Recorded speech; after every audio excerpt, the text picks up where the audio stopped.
सत श्री अकाल जी। Prime Asia TV देख रहे सारे दर्शकों का एक बार फिर तो निघा स्वागत है प्रोग्राम प्राइम टाइम विच। मैं हाँ नवजीत। देश दुनिया की खबरों पर चर्चा करांगे। बहुत सारिया खबरां जो राजनीति नाल जुड़ियां हुई ने, कई समाजिक मुद्दे ने जिन्हां ते गलबात करनी है। हर रोज़ जरूरी हुंदा है, तुहाडी शमूलीयत हुंदी है, तुहाडा भी हमेशा ही बहुत बहुत धन्नवाद असीं भी करीदा, क्योंकि प्राइम एशिया टीवी के परिवारक मैंबर हो तुसीं। बहुत सारिया टिप्पणियां तुसीं करदे हो, चंगी भाषा भी हुंदी है, इस तरह ही मिल जुल के चलना चाहिए। कदी कदी बोलते बोलते कुछ शब्द इस तरह के हो जाते हैं जो तेज़ी के विच बोल हो जाते हैं, तो जो तुसीं फोन करके दसदे हो या कमेंट के रूप में दसदे हो, वो भी गल्लां चंगियां लगदियां ने।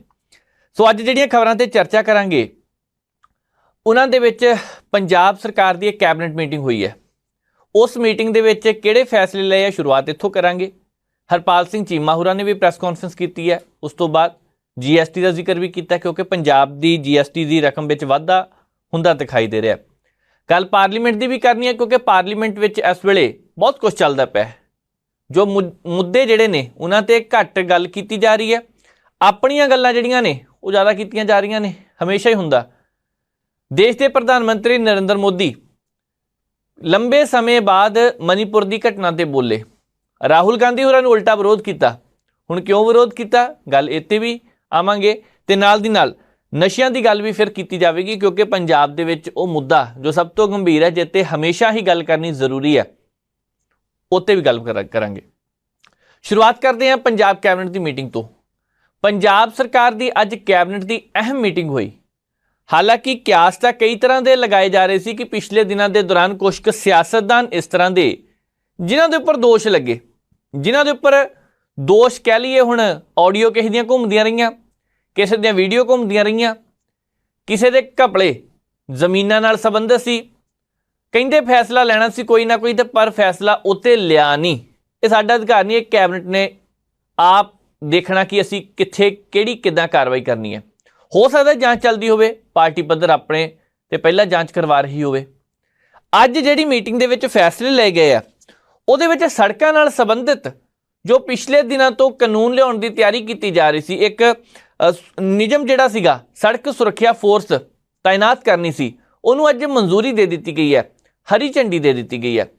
इहदे नाल की फर्क पैना, आउंदे दिनां नूं सड़कां दे बहुत सारे हादसे वापरदे, उन्हां हादसिਆਂ नूं ठल पाई जा सकती है। बहुत सारे लोग वो जिहड़े हस्पताल दे विच जिन्हां नूं लैके जाना जरूरी हुंदा, जदों उन्हां दा हादसा वापर जांदा पर उन्हां नूं लैके नहीं जांदे। जरूरी हुंदा कि उन्हां नूं उत्थे तक पहुँचाउण दे लई हर बंदा मदद करे, पर मदद नहीं की जाती। हुण जेकर ये फोर्स तैनात की गई है तो चंगी गल है कि वो काम करनगे, मिल के करनगे। नाल दी नाल चिंता एक होर सीगी कि 65% हादसे जिहड़े वापरदे ने वो कौमी ते राजमार्गां ते वापरदे ने। ये हादसे लगातार जिस हिसाब दे नाल वधदे जा रहे हैं, इन्हां नूं कंट्रोल करन दे लई सरकार जेकर ये यतन करन लगी है तो ये बहुत चंगा कदम है। दूजे सूबियां दे विच भी इस तरह के कदम चुके जा रहे हैं, इस तरह के कदम चुकन की तैयारी भी की जा रही है। पर जेकर 2021 की रिपोर्ट देखिए, उहदे विच 580 सड़क हादसे जिन्हां दे विच 4476 जानां गईयां, वो यही कौमी तो सूबे वालियां सड़कां ते गईयां सीगियां। इसे करके हुण सरकार इहदे विच मजबूती लियाउण दी तैयारी कर रही है। सरकार चाहुंदी है कि ढांचे नूं बदलीए, लंबे समय तो जो कुछ भी चलता आ रहा है उन्होंने सारे नूं रोक दईए। तो यह रोकण दे लई हुण जरूरी यही है कि फोर्स 5500 किलोमीटर जो सूबा ते कौमी शाहरां दीयां सड़कां दी सुरक्षा यकीनी बनाउणी है, उन्होंने हुण बना रही है। एक चीज़ होर देखो इत्थे, जिहड़ी सब तो वड्डी गल है जो जरूरी भी सीगी, क्योंकि पंजाब दे विच कई बार ये चर्चा चली है कि जिहड़े इस हादसे वापरदे ने, इन्हां दे पिछे कई कारण ने। तेज़ स्पीड कारण है, उस तो बाद हैलमेट नहीं लिया हुंदा, कईयां दी मौत उहदे विच भी हो जाती है। उस तो बाद रॉन्ग साइड सब तो वड्डी एक कारण हुंदा हादसे का। पर जेकर ये फोर्स हुण सड़क सुरक्षा फोर्स नूं मंजूरी दे दी गई है, ये चंगी गल है, इसदा स्वागत करना चाहिए। दूसरा जिहड़ा फैसला लिया गया उहदे विच शहीद स्मारक हर जिले दे विच वड्डे पार्क बनाउण दी गल कही जा रही है। पंजाब दी त्रासदी है, गदरी लहर दे विच बहुत सारे गदरी बाबियां दा नाम सिखरां ते आउंदा है, पर कुछ गदरी बाबे इस तरह के जिन्हां दे पिंडां विच अजे तक कोई बुत तक नहीं लगाया गया। सियासतां हुंदियां ने, अमृतसर वाले पासे कई बार यह रौला पिया।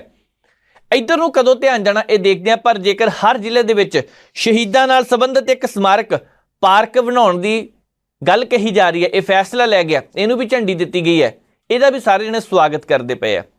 ਪਰ ਨਾਲੋਂ ਨਾਲ ਲੋਕ ਇਹ ਵੀ ਕਹਿੰਦੇ ਆ ਕਿ ਸਿਰਫ ਪਾਰਕਾਂ ਦੇ ਉੱਪਰ ਹੀ ਪੈਸੇ ਨਾ ਖਰਚੀ ਜਾਓ। ਨਹੀਂ, ਇਹ ਜ਼ਰੂਰੀ ਹੈ, ਇਸ ਤਰ੍ਹਾਂ ਦੀ ਚੀਜ਼ਾਂ ਹੋਣੀਆਂ ਜ਼ਰੂਰੀ ਨੇ, ਲਾਜ਼ਮੀ ਨੇ, ਤਾਂ ਕਿ ਸਾਡੀਆਂ ਆਉਣ ਵਾਲੀਆਂ ਪੀੜ੍ਹੀਆਂ ਇੱਧਰ ਨੂੰ ਦੇਖ ਸਕਣ।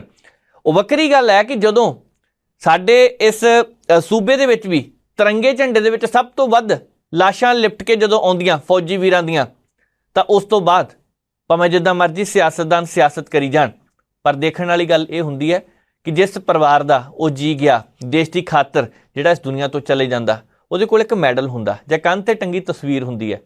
ਉਧਰ ਦੇਖ ਦੇਖ ਕੇ ਹੀ ਗੁਜ਼ਾਰਾ ਕਰਨਾ ਔਖਾ ਹੁੰਦਾ।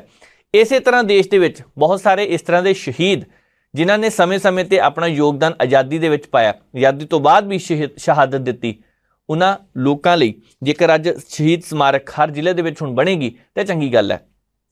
ਫਿਰ ਦਿੱਲੀ ਕੌਮਾਂਤਰੀ ਹਵਾਈ ਅੱਡੇ ਤੇ ਲੋਕਾਂ ਦੀ ਸੇਵਾ ਲਈ ਪੰਜਾਬ ਸਰਕਾਰ ਦੇ ਸਹਾਇਤਾ ਕੇਂਦਰ ਨੂੰ ਇੱਕ ਮਨਜ਼ੂਰੀ ਦਿੱਤੀ ਗਈ ਹੈ।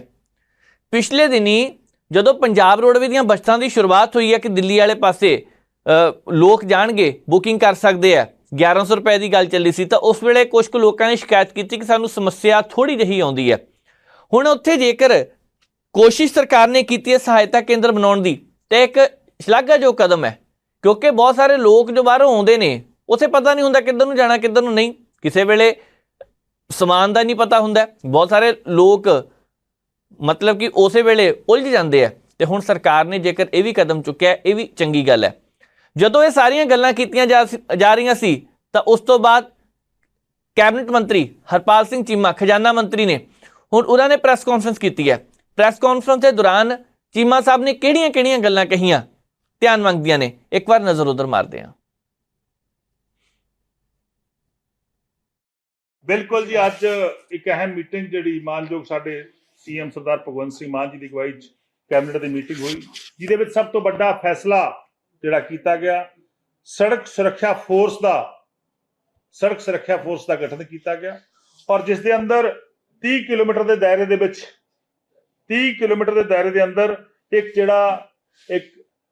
ਜਿਹੜੀ ਵੈਨ ਮਿਲੂਗੀ, ਇੱਕ ਅਤੀ ਆਧੁਨਿਕ ਜਿਹੜਾ ਕੈਮਰਿਆਂ ਦੇ ਨਾਲ, ਅਤੀ ਆਧੁਨਿਕ ਟੈਕਨੋਲੋਜੀ ਦੇ ਨਾਲ ਲੈਸ ਇੱਕ ਵਹੀਕਲ ਹੋਊਗਾ, ਜਿਹੜਾ ਲਗਾਤਾਰ ਉਸ ਇਲਾਕੇ ਦੇ ਅੰਦਰ ਉਸ ਹਾਈਵੇ ਦੇ ਉੱਤੇ ਪੈਟਰੋਲਿੰਗ ਕਰੂਗਾ, ਔਰ ਜਿਹੜੀ ਵੀ ਅਣਸੁਖਾਵੀ ਘਟਨਾ ਵਾਪਰੂਗੀ, ਜਿਹੜਾ ਵੀ ਕੋਈ ਐਕਸੀਡੈਂਟ ਹੁੰਦਾ ਗਾ, ਉਹ ਐਕਸੀਡੈਂਟ ਦੇ ਮਰੀਜ਼ਾਂ ਨੂੰ ਉਠਾਉਣ ਦੇ ਲਈ ਉਹ ਇੱਕ ਯਤਨ ਕਰੂਗੀ। ਔਰ ਇਹਦੇ ਉੱਤੇ ਲਗਭਗ 30 ਕਰੋੜ ਜਿਹੜੇ ਪੈਸੇ ਨੇ ਉਹ ਆਉਣ ਦਾ ਅਨੁਮਾਨ ਆ, ਉਹ ਅਸੀਂ ਜਾਰੀ ਕਰ ਚੁੱਕੇ ਨੇ। ਔਰ ਪਹਿਲੀ ਜਿਹੜੀ ਇਹਦੀ ਆ, ਅਸੀਂ 1500 ਜਵਾਨ ਜਿਹੜੇ ਨੇਗੇ ਪਹਿਲੇ ਅਟੈਂਪਟ ਵਜੋਂ ਫਸਟ ਜਿਹੜਾ ਸਾਡਾ ਹੋਆ 1500 ਜਵਾਨਾਂ ਨੂੰ ਤਾਇਨਾਤ ਕਰਾਂਗੇ, ਔਰ ਗਿਣਤੀ ਜਿਹੜੀ ਵੱਧ ਕੇ ਆ ਉਹ ਲਗਭਗ 5000 ਤੇ ਪਹੁੰਚ ਸਕਦੀ ਆ।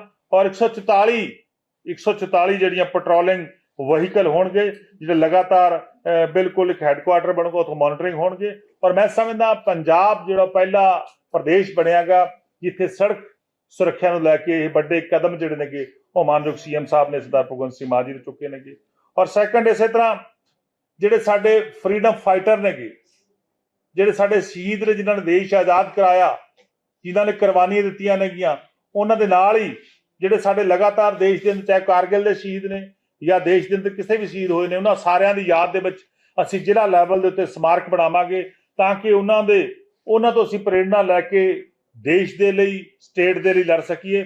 ਉਹ ਡਿਸਟ੍ਰਿਕਟ ਲੈਵਲ ਤੇ ਕੋਈ ਸਮਾਰਕ ਬਣਨਗੇ, ਔਰ ਜਿਨ੍ਹਾਂ ਵਿੱਚ ਸਭ ਦਾ ਇੱਕ ਅੱਛੇ ਤਰੀਕੇ ਦੇ ਨਾਲ ਯਾਦਗਾਰ ਬਣੂਗੀ, ਜਿਹਦੇ ਵਿੱਚ ਸਾਰਾ ਰਿਕਾਰਡ ਉੱਥੇ ਸੰਭਾਲਿਆ ਜਾਊਗਾ।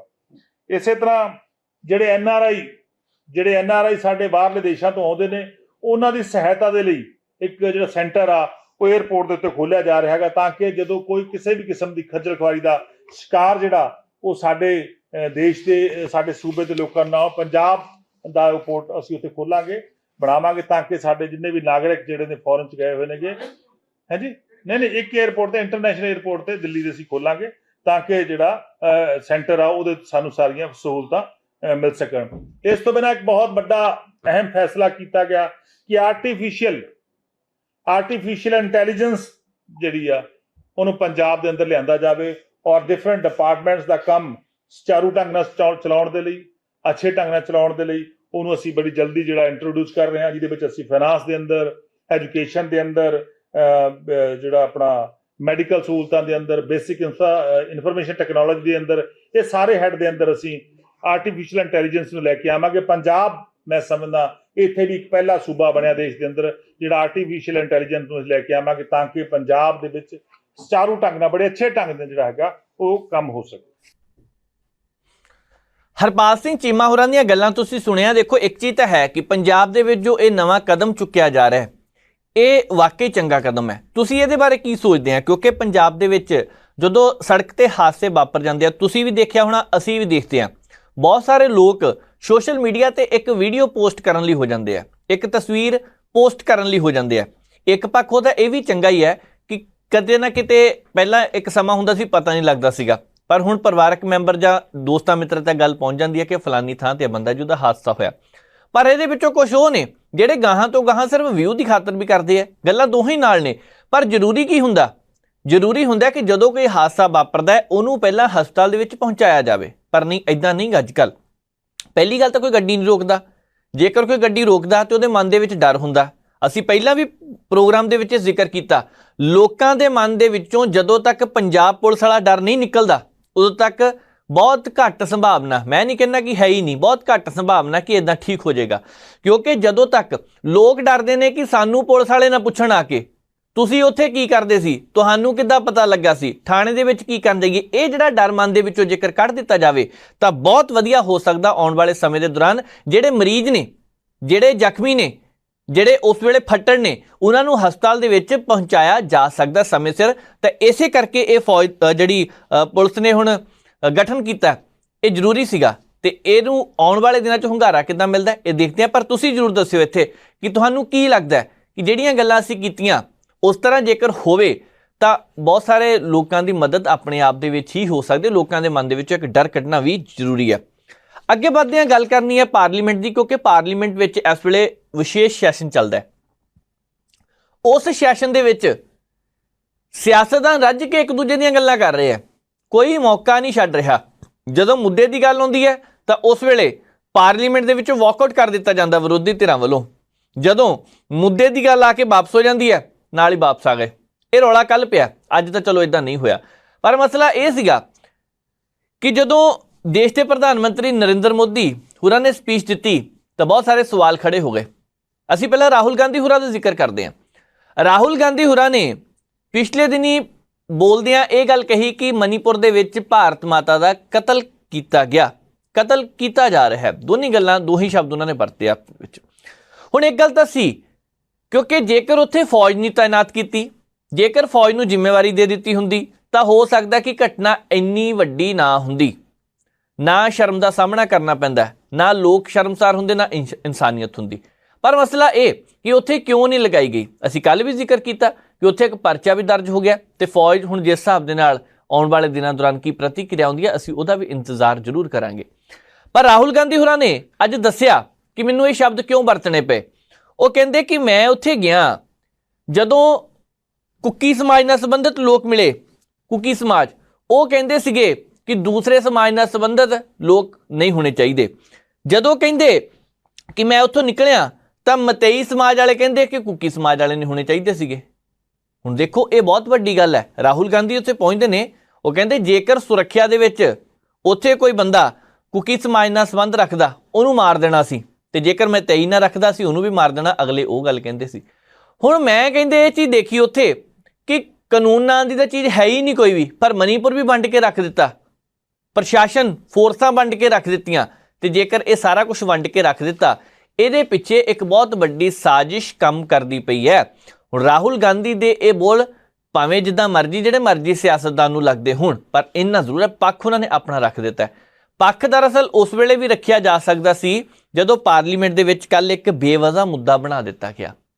ਜਦੋਂ ਇੱਕ ਰਾਹੁਲ ਗਾਂਧੀ ਦੀ ਹਰਕਤ ਨੂੰ ਕੈਮਰੇ ਦੇ ਵਿੱਚ ਕਿਸੇ ਨੇ ਕਹਿ ਦਿੱਤਾ ਕਿ ਇਹ ਤਾਂ ਫਲਾਈਂਗ ਕਿਸ ਕਰਦੇ ਪਏ ਹੈ ਜੀ, ਸਮ੍ਰਿਤੀ ਇਰਾਨੀ ਨੇ ਬਹੁਤ ਕੁਝ ਉਸ ਤੋਂ ਬਾਅਦ ਕਿਹਾ, ਪਰ ਅਜੇ ਤੱਕ ਵੀ ਉਸ ਮਸਲੇ ਤੇ ਦੁਬਾਰਾ ਗੱਲ ਨਹੀਂ ਹੋਈ। ਇਹਦਾ ਮਤਲਬ ਹੈ ਕਿ ਉਸ ਦਿਨ ਮਨੀਪੁਰ ਦੀ ਘਟਨਾ ਨੂੰ ਫਿੱਕਾ ਪਾਉਣ ਦੇ ਲਈ ਕੀ ਪਾਰਲੀਮੈਂਟ ਦੇ ਵਿੱਚ ਸਭ ਕੁਝ ਜਾਣ ਬੁੱਝ ਕੇ ਕੀਤਾ ਗਿਆ।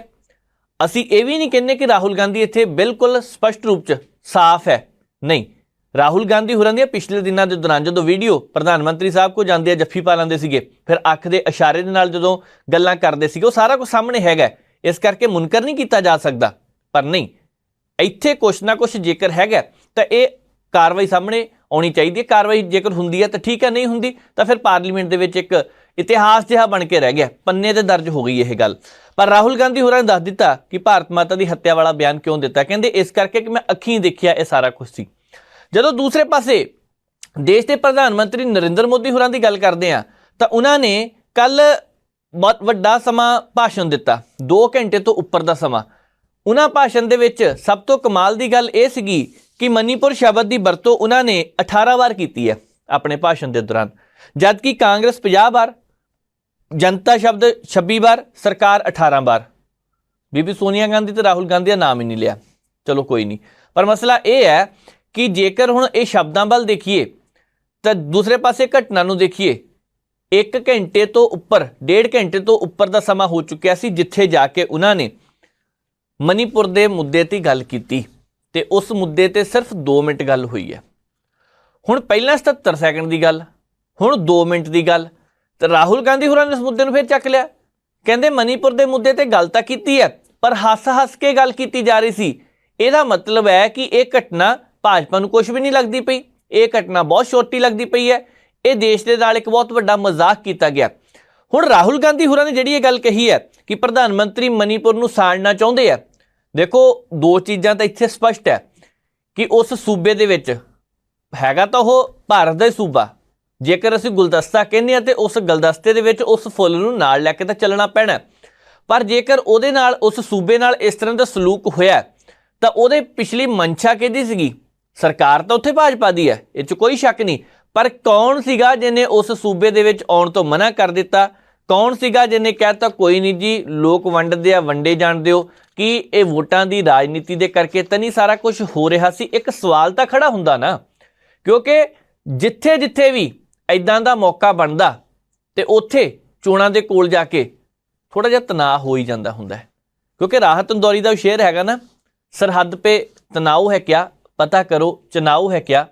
ਹੁਣ ਜੇਕਰ ਵੋਟਾਂ ਕਰਕੇ ਸਾਰਾ ਕੁਝ ਹੋ ਰਿਹਾ ਤਾਂ ਲੋਕ ਵੀ ਸਮਝਦਾਰ ਨੇ, ਸਿਆਸਤਦਾਨ ਤਾਂ ਹੁੰਦੇ ਸਮਝਦਾਰ ਨੇ, ਪਰ ਲੋਕਾਂ ਦੀ ਗੱਲ ਸੁਣਨ ਵਾਲਾ ਕਿਉਂ ਨਹੀਂਗਾ ਉੱਥੇ ਕੋਈ ਪਹੁੰਚਦਾ ਪਿਆ? ਲੰਬਾ ਸਮਾਂ ਹੋ ਗਿਆ, ਅੱਜ ਵੀ ਉੱਥੋਂ ਦੇ ਮੁੱਖ ਮੰਤਰੀ ਖੁੱਲ੍ਹ ਕੇ ਬੋਲਣ ਨੂੰ ਤਿਆਰ ਨਹੀਂ। ਅਸੀਂ ਅਸਤੀਫਾ ਦੇ ਦਿਆਂਗੇ ਜੀ, ਜੇਬ ਦੇ ਵਿੱਚ ਅਸਤੀਫਾ ਲੈ ਕੇ ਜਾਂਦੇ ਆ। ਕਿੰਨੇ ਸ਼ਾਮ ਨੂੰ ਖਬਰ ਦੇ ਦਿੱਤੀ ਕਿ ਤੁਸੀਂ ਵੱਡਾ ਉੱਥੇ ਇਕੱਠ ਕਰ ਲਿਓ ਤੇ ਅਸੀਂ ਤੁਹਾਨੂੰ ਮਨਾ ਕਰ ਦਾਂਗੇ ਅਸਤੀਫਾ ਦੇਣ ਤੋਂ। ਇਹ ਕਿਹੜੇ ਸਿਆਸਤਦਾਨ ਨੇ ਇਦਾਂ ਦੇ ਜਿਹੜੇ ਇਦਾਂ ਦੀਆਂ ਸਲਾਹਾਂ ਦਿੰਦੇ ਨੇ? ਕੌਣ ਨੇ ਇਹਦੇ ਪਿੱਛੇ ਕੰਮ ਕਰਦਾ? ਕੋਈ ਤਾਂ ਹੋਣਾ ਹੀ ਹੈ। ਪਰ ਜਦੋਂ ਜੇਬ ਦੇ ਵਿੱਚ ਅਸਤੀਫਾ ਪਾ ਕੇ ਲੈ ਜਾਣਾ ਤੇ ਉੱਥੇ ਜਾ ਕੇ ਮਨਾ ਕਰ ਦੇਣਾ, ਔਰਤਾਂ ਦਾ ਇਕੱਠ ਹੋ ਜਾਣਾ, ਇਹ ਸਾਰਾ ਕੁਝ ਲੱਗਦਾ ਕਿਤੇ ਪ੍ਰੀ ਪਲਾਨ ਤਾਂ ਨਹੀਂ ਸੀਗਾ। ਇਹ ਲੱਗਦਾ ਪਿਆ ਕਿਤੇ ਸੋਚੀ ਸਮਝੀ ਸਾਜ਼ਿਸ਼ ਤਾਂ ਨਹੀਂ ਸੀ। ਕੁਝ ਵੀ ਹੋਵੇ, ਪਰ ਇੰਨਾ ਜ਼ਰੂਰ ਹੈ ਮਨੀਪੁਰ ਦੀ ਘਟਨਾ ਨੇ ਪੂਰੇ ਦੇਸ਼ ਨੂੰ ਹਿਲਾ ਕੇ ਰੱਖ ਦਿੱਤਾ। ਮਨੀਪੁਰ ਦੀ ਘਟਨਾ ਤੋਂ ਪਹਿਲਾਂ ਵੀ ਕਈ ਘਟਨਾ ਇਸ ਤਰ੍ਹਾਂ ਦੀਆਂ ਵਾਪਰੀਆਂ, ਚਾਹੇ 1984 ਦੇ ਵਿੱਚ ਹਾਲਾਤ ਹੋਣ, ਚਾਹੇ ਗੁਜਰਾਤ ਦੇ ਵਿੱਚ ਉਹ ਦੰਗੇ ਹੋਣ, ਚਾਹੇ ਸਹਾਰਨਪੁਰ ਦੇ ਵਿੱਚ ਉਹ ਘਟਨਾ ਵਾਪਰੀਆਂ ਹੋਣ, ਚਾਹੇ ਦਿੱਲੀ ਦੇ ਉੱਤਰ ਪੱਛਮੀ ਇਲਾਕੇ ਦੇ ਵਿੱਚ ਘਟਨਾਵਾਂ ਵਾਪਰੀਆਂ ਹੋਣ, ਚਾਹੇ ਹੁਣ ਹਰਿਆਣੇ ਦੇ ਵਿੱਚ ਜੋ ਕੁਝ ਹੋ ਰਿਹਾ ਨੂਹ ਦੇ ਇਲਾਕੇ ਵਿੱਚ, ਘਟਨਾ ਤਾਂ ਉਹ ਵੀ ਮੰਦਭਾਗੀ ਹੈ। ਇਹ ਜਿਹੜੀਆਂ ਘਟਨਾਵਾਂ ਲਗਾਤਾਰ ਵੱਧਦੀਆਂ ਜਾ ਰਹੀਆਂ ਨੇ, ਫਿਰਕਾ ਪ੍ਰਸਤੀ ਵੱਧਦੀ ਜਾ ਰਹੀ ਹੈ, ਇਹਨੂੰ ਰੋਕਣ ਦੀ ਜ਼ਰੂਰਤ ਹੈ। ਸਰਕਾਰਾਂ ਕਹਿੰਦੀਆਂ ਅਸੀਂ ਸਖਤ ਕਦਮ ਚੁੱਕਾਂਗੇ, ਕਦਮ ਚੁੱਕਣ ਦੀ ਜ਼ਰੂਰਤ ਹੈ, ਪਰ ਦੂਸਰੇ ਪਾਸੇ ਜਦੋਂ ਸਖਤ ਕਦਮ ਚੁੱਕਦੇ ਉੱਦਾਂ ਦੇ ਲੋਕ ਜਿਹੜੇ ਧਮਕੀਆਂ ਦਿੰਦੇ ਆ, ਜਿਹੜੇ ਪਿਸਤੌਲ ਕੱਢ ਕੇ ਗੋਲੀਆਂ ਚਲਾਉਂਦੇ ਨੇ, ਡਰਾਵੇ ਦਿੰਦੇ ਨੇ, ਬਾਅਦ ਦੇ ਵਿੱਚ ਉਹਨਾਂ ਨੂੰ ਟਿਕਟਾਂ ਦੇ ਦਿੱਤੀਆਂ ਜਾਂਦੀਆਂ, ਰੌਲਾ ਉਦੋਂ ਪੈਂਦਾ। ਪਾਰਲੀਮੈਂਟ ਵਿੱਚ ਐਵੇਂ ਤਾਂ ਨਹੀਂ ਕਹਿੰਦੇ ਕਿ 232 ਦਾ ਅੰਕੜਾ ਸੀ ਪਹਿਲਾਂ ਜਿਨ੍ਹਾਂ ਦੇ ਉੱਪਰ ਕੇਸ ਦਰਜ ਸੀਗੇ ਕੋਈ ਨਾ ਕੋਈ, ਪਰ ਉਹਦੇ ਵਿੱਚੋਂ ਕਮਾਲ ਕਰਦੀ ਗੱਲ ਇਹ ਸੀਗੀ ਕਿ 50 ਜਣੇ ਉਹ ਸੀ ਜਿਨ੍ਹਾਂ ਦੇ ਸੰਗੀਨ ਮਾਮਲੇ ਦਰਜ ਹੈ। ਹੁਣ ਸੰਗੀਨ ਕਤਲ ਦਾ ਵੀ ਹੁੰਦਾ, ਸੰਗੀਨ ਤਾਂ ਬਲਾਤਕਾਰ ਦਾ ਦੋਸ਼ ਵੀ ਹੈ, ਕੇਸ ਵੀ ਚੱਲਦਾ, ਉਹ ਵੀ ਹੈਗੇ ਆ। ਸੰਗੀਨ ਮਾਮਲੇ ਤਾਂ ਕਈ ਹੈ, ਡਰਾਉਣ ਧਮਕਾਉਣ ਦਾ ਵੀ ਹੈਗਾ, ਮਾਰਨ ਦੀ ਕੋਸ਼ਿਸ਼ ਕੀਤੀ ਉਹ ਵੀ ਤਾਂ ਹੈਗਾ। ਹੁਣ ਜੇਕਰ ਪਾਰਲੀਮੈਂਟ ਦੇ ਵਿੱਚ ਵੀ ਇਦਾਂ ਦੇ ਲੋਕ ਹੈਗੇ, ਬੈਠੇ ਹੈਗੇ ਆ, ਵੱਖ-ਵੱਖ ਰਾਜਨੀਤਿਕ ਪਾਰਟੀਆਂ, ਅਸੀਂ ਨਹੀਂ ਕਹਿੰਦੇ ਭਾਜਪਾ ਨਾਲ ਸੰਬੰਧਿਤ ਹੈ, ਕਾਂਗਰਸ ਨਾਲ ਸੰਬੰਧਿਤ ਹੈ, ਕਈ ਰਾਜਨੀਤਿਕ ਪਾਰਟੀਆਂ ਨਾਲ ਸੰਬੰਧਿਤ ਹੈ, ਪਰ ਜੇਕਰ ਉਹ ਵੀ ਤਾਂ ਉੱਥੇ ਬੈਠੇ ਪਏ, ਕੋਈ ਕਾਰਵਾਈ ਨਹੀਂ ਹੁੰਦੀ ਪਈ, ਤਾਂ ਫਿਰ ਕੀ ਕਰਨਾ? ਹੁਣ ਜਿਸ ਹਿਸਾਬ ਦੇ ਨਾਲ ਇਹ ਗੱਲਾਂ ਨਿਕਲ ਕੇ ਸਾਹਮਣੇ ਆ ਰਹੀਆਂ ਨੇ ਮਨੀਪੁਰ ਦੀ ਸਿਆਸਤ ਨੂੰ ਲੈ ਕੇ ਕਿ ਉੱਥੇ ਪ੍ਰਧਾਨ ਮੰਤਰੀ ਸਾਹਿਬ ਗਏ ਨਹੀਂ, ਬੋਲੇ ਨਹੀਂ, ਹੋ ਗਿਆ ਹੁਣ ਮਸਲਾ ਠੰਡਾ ਹੋ ਜਾਣਾ, ਠੰਡੇ ਬਸਤੇ ਪੈ ਗਿਆ। ਪਰ ਇਸ ਮਸਲੇ ਤੇ ਸੁਣਵਾਈ ਹੋਣੀ ਚਾਹੀਦੀ ਸੀ, ਇਸ ਮਸਲੇ ਤੇ ਚਰਚਾ ਹੋਣੀ ਚਾਹੀਦੀ ਸੀ, ਪਾਰਲੀਮੈਂਟ ਦੇ ਵਿੱਚ ਖਾਸ ਤੌਰ ਤੇ ਚਰਚਾ ਹੋਣੀ ਚਾਹੀਦੀ ਸੀ। ਪਰ ਹੁਣ ਜਾਂਦੇ ਸ਼ਾਇਦ ਇਹ ਬਹੁਤੇ ਦੂਰ ਤੱਕ ਦੀ ਗੱਲ ਨਹੀਂ ਰਹਿ ਗਈ, ਪਰ ਦੇਖਦੇ ਹਾਂ ਕੀ ਬਣਦਾ ਆਉਣ ਵਾਲੇ ਦਿਨਾਂ ਦੇ ਦੌਰਾਨ ਇਸ ਖਾਸ ਮਸਲੇ ਦਾ। ਅੱਗੇ ਵੱਧਦੇ ਹਾਂ, ਗੱਲ ਕਰਨੀ ਹੈ ਨਸ਼ਿਆਂ ਦੀ। ਪੰਜਾਬ ਦੇ ਵਿੱਚ ਜਿਸ ਹਿਸਾਬ ਦੇ ਨਾਲ ਹਰ ਰੋਜ਼ ਖਬਰਾਂ ਆਉਂਦੀਆਂ ਨੇ ਨਸ਼ਿਆਂ ਨੂੰ ਲੈ ਕੇ ਕਿ ਮੌਤਾਂ ਹੋ ਰਹੀਆਂ ਨੇ, ਇੱਕ ਪਰਿਵਾਰ ਦੀ ਅੱਜ ਖਬਰ ਫਿਰ ਲੱਗੀ ਆ ਕਿ ਇੱਕ ਪਰਿਵਾਰ ਦੇ 3 ਪੁੱਤਰਾਂ ਦੀ ਮੌਤ ਨਸ਼ੇ ਦੇ ਕਰਕੇ ਹੋਈ ਹੈ ਤੇ 22 ਦਿਨਾਂ ਦੇ ਵਿੱਚ 2 ਮੁੰਡਿਆਂ ਦੀਆਂ ਮੌਤਾਂ ਹੋ ਗਈਆਂ ਇੱਕ ਪਰਿਵਾਰ ਦੇ। ਉਮਰ ਕਿੰਨੀ ਸੀ? ਇੱਕ ਦੀ 20 ਸਾਲ ਸੀ, ਦੂਸਰੇ ਦੀ 23 ਸਾਲ ਸੀ। ਹੁਣ ਉਹ ਜਿਨ੍ਹਾਂ ਨੂੰ ਮਾਪੇ ਸੋਚਦੇ ਸੀ ਕਿ ਅਸੀਂ ਇਹਨਾਂ ਨੂੰ ਲਾਡ ਚਾਅ ਨਾਲ ਵੱਡੇ ਕਰ ਦਿੱਤਾ, ਇਹ ਸਾਨੂੰ ਹੁਣ ਬੁਢਾਪੇ ਦੀ ਉਮਰ ਵਿੱਚ ਜਾ ਕੇ ਸੁੱਖ ਦੇਣਗੇ, ਇਸ ਤਰ੍ਹਾਂ ਦਾ ਸੁੱਖ ਦੇਣ ਲਈ ਉਹਨਾਂ ਨੇ ਵੱਡੇ ਕੀਤਾ ਸੀ। ਅੱਜ ਫਲੌਰ ਵਾਲੇ ਪਾਸਿਓਂ ਇੱਕ ਖਬਰ ਸਾਹਮਣੇ ਆਈ ਹੈ, ਇੱਕ ਪਿੰਡ ਦੇ ਵਿੱਚ ਨਸ਼ਾ ਤਸਕਰਾਂ ਨੇ ਸਕੀਮ ਚਲਾਤੀ ਹੈ, ਚਿੱਟੇ ਦੀਆਂ 4 ਪੂੜੀਆਂ ਲਓ, 1 ਪੂੜੀ ਨਾਲ ਫਰੀ। ਹੁਣ ਜੇਕਰ ਇਸ ਤਰ੍ਹਾਂ ਦੇ ਕੰਮ ਆਉਂਦੇ ਨੇ, ਇਸ ਤਰ੍ਹਾਂ ਦੀਆਂ ਸਕੀਮਾਂ, ਅਸੀਂ ਤਾਂ ਇਹ ਸੁਣਿਆ ਸੀਗਾ ਕਿ ਕਿਸੇ ਮਾਲ ਵਿੱਚ ਜਾਓ, ਬਾਈ 1 ਗੈਟ 1 ਫਰੀ ਮਿਲ ਜਾਂਦਾ, ਬਾਈ 2 ਗੈਟ 1 ਫਰੀ ਮਿਲ ਜਾਂਦਾ, ਤੇ ਕਿਸੇ ਵੇਲੇ ਆ ਕਮੀਜ਼ਾਂ ਵੀ ਮਾਲ ਦੇ ਵਿੱਚ ਲੱਗੀਆਂ, ਕਹਿੰਦੇ 2 ਖਰੀਦੋ ਨਾਲ 4 ਫਰੀ ਮਿਲ ਜਾਂਦੀਆਂ। ਪਰ ਉਹ ਤਾਂ ਚਲੋ ਲੋਕ ਨੇ ਨਾ, ਉਹੀ ਮੁੱਲ ਵਧਾ ਕੇ ਦਿੰਦੇ ਆ, 5000 ਤੋਂ ਵੱਧ ਹੁੰਦਾ ਮੁੱਲ ਉਹਦਾ। ਪਰ ਜਦੋਂ ਪਿੰਡਾਂ ਦੇ ਵਿੱਚੋਂ ਇਹ ਖਬਰਾਂ ਆਉਣੀਆਂ ਸ਼ੁਰੂ ਹੋ ਗਈਆਂ ਕਿ ਚਿੱਟੇ ਤੇ ਸਕੀਮ ਲਾਉਣ ਲੱਗ ਪਏ ਆ, 1 ਪੂੜੀ ਲਓ, 2 ਲਓ, 3 ਲਓ, 4 ਲਓ, 4 ਦੇ ਨਾਲ 1 ਫਰੀ। 4 ਜਿਹੜੇ ਨਾਲ ਲੈਣਗੇ ਇਹਦਾ ਮਤਲਬ ਉਹਨਾਂ ਨੂੰ ਕੁਝ ਨਹੀਂ ਮਿਲਣਾ, ਪਰ ਲਾਲਚ ਬਸ ਆ ਕੇ ਹੋ ਸਕਦਾ ਕਿ 4-4 5 ਜਣੇ ਮਿਲ ਕੇ ਲੈ ਲੈਣ ਇਹੀ ਕੰਮ। ਜਿਹੜਾ ਪਹਿਲਾਂ ਇਕੱਲਾ ਬੰਦਾ ਲੈਂਦਾ ਸੀ, ਹੁਣ ਕਲਸਟਰ ਦੇ ਵਿੱਚ ਆ ਜਾਣਾ, ਝੁੰਡ ਦੇ ਵਿੱਚ ਕਰਨਗੇ ਇਹ ਕੰਮ।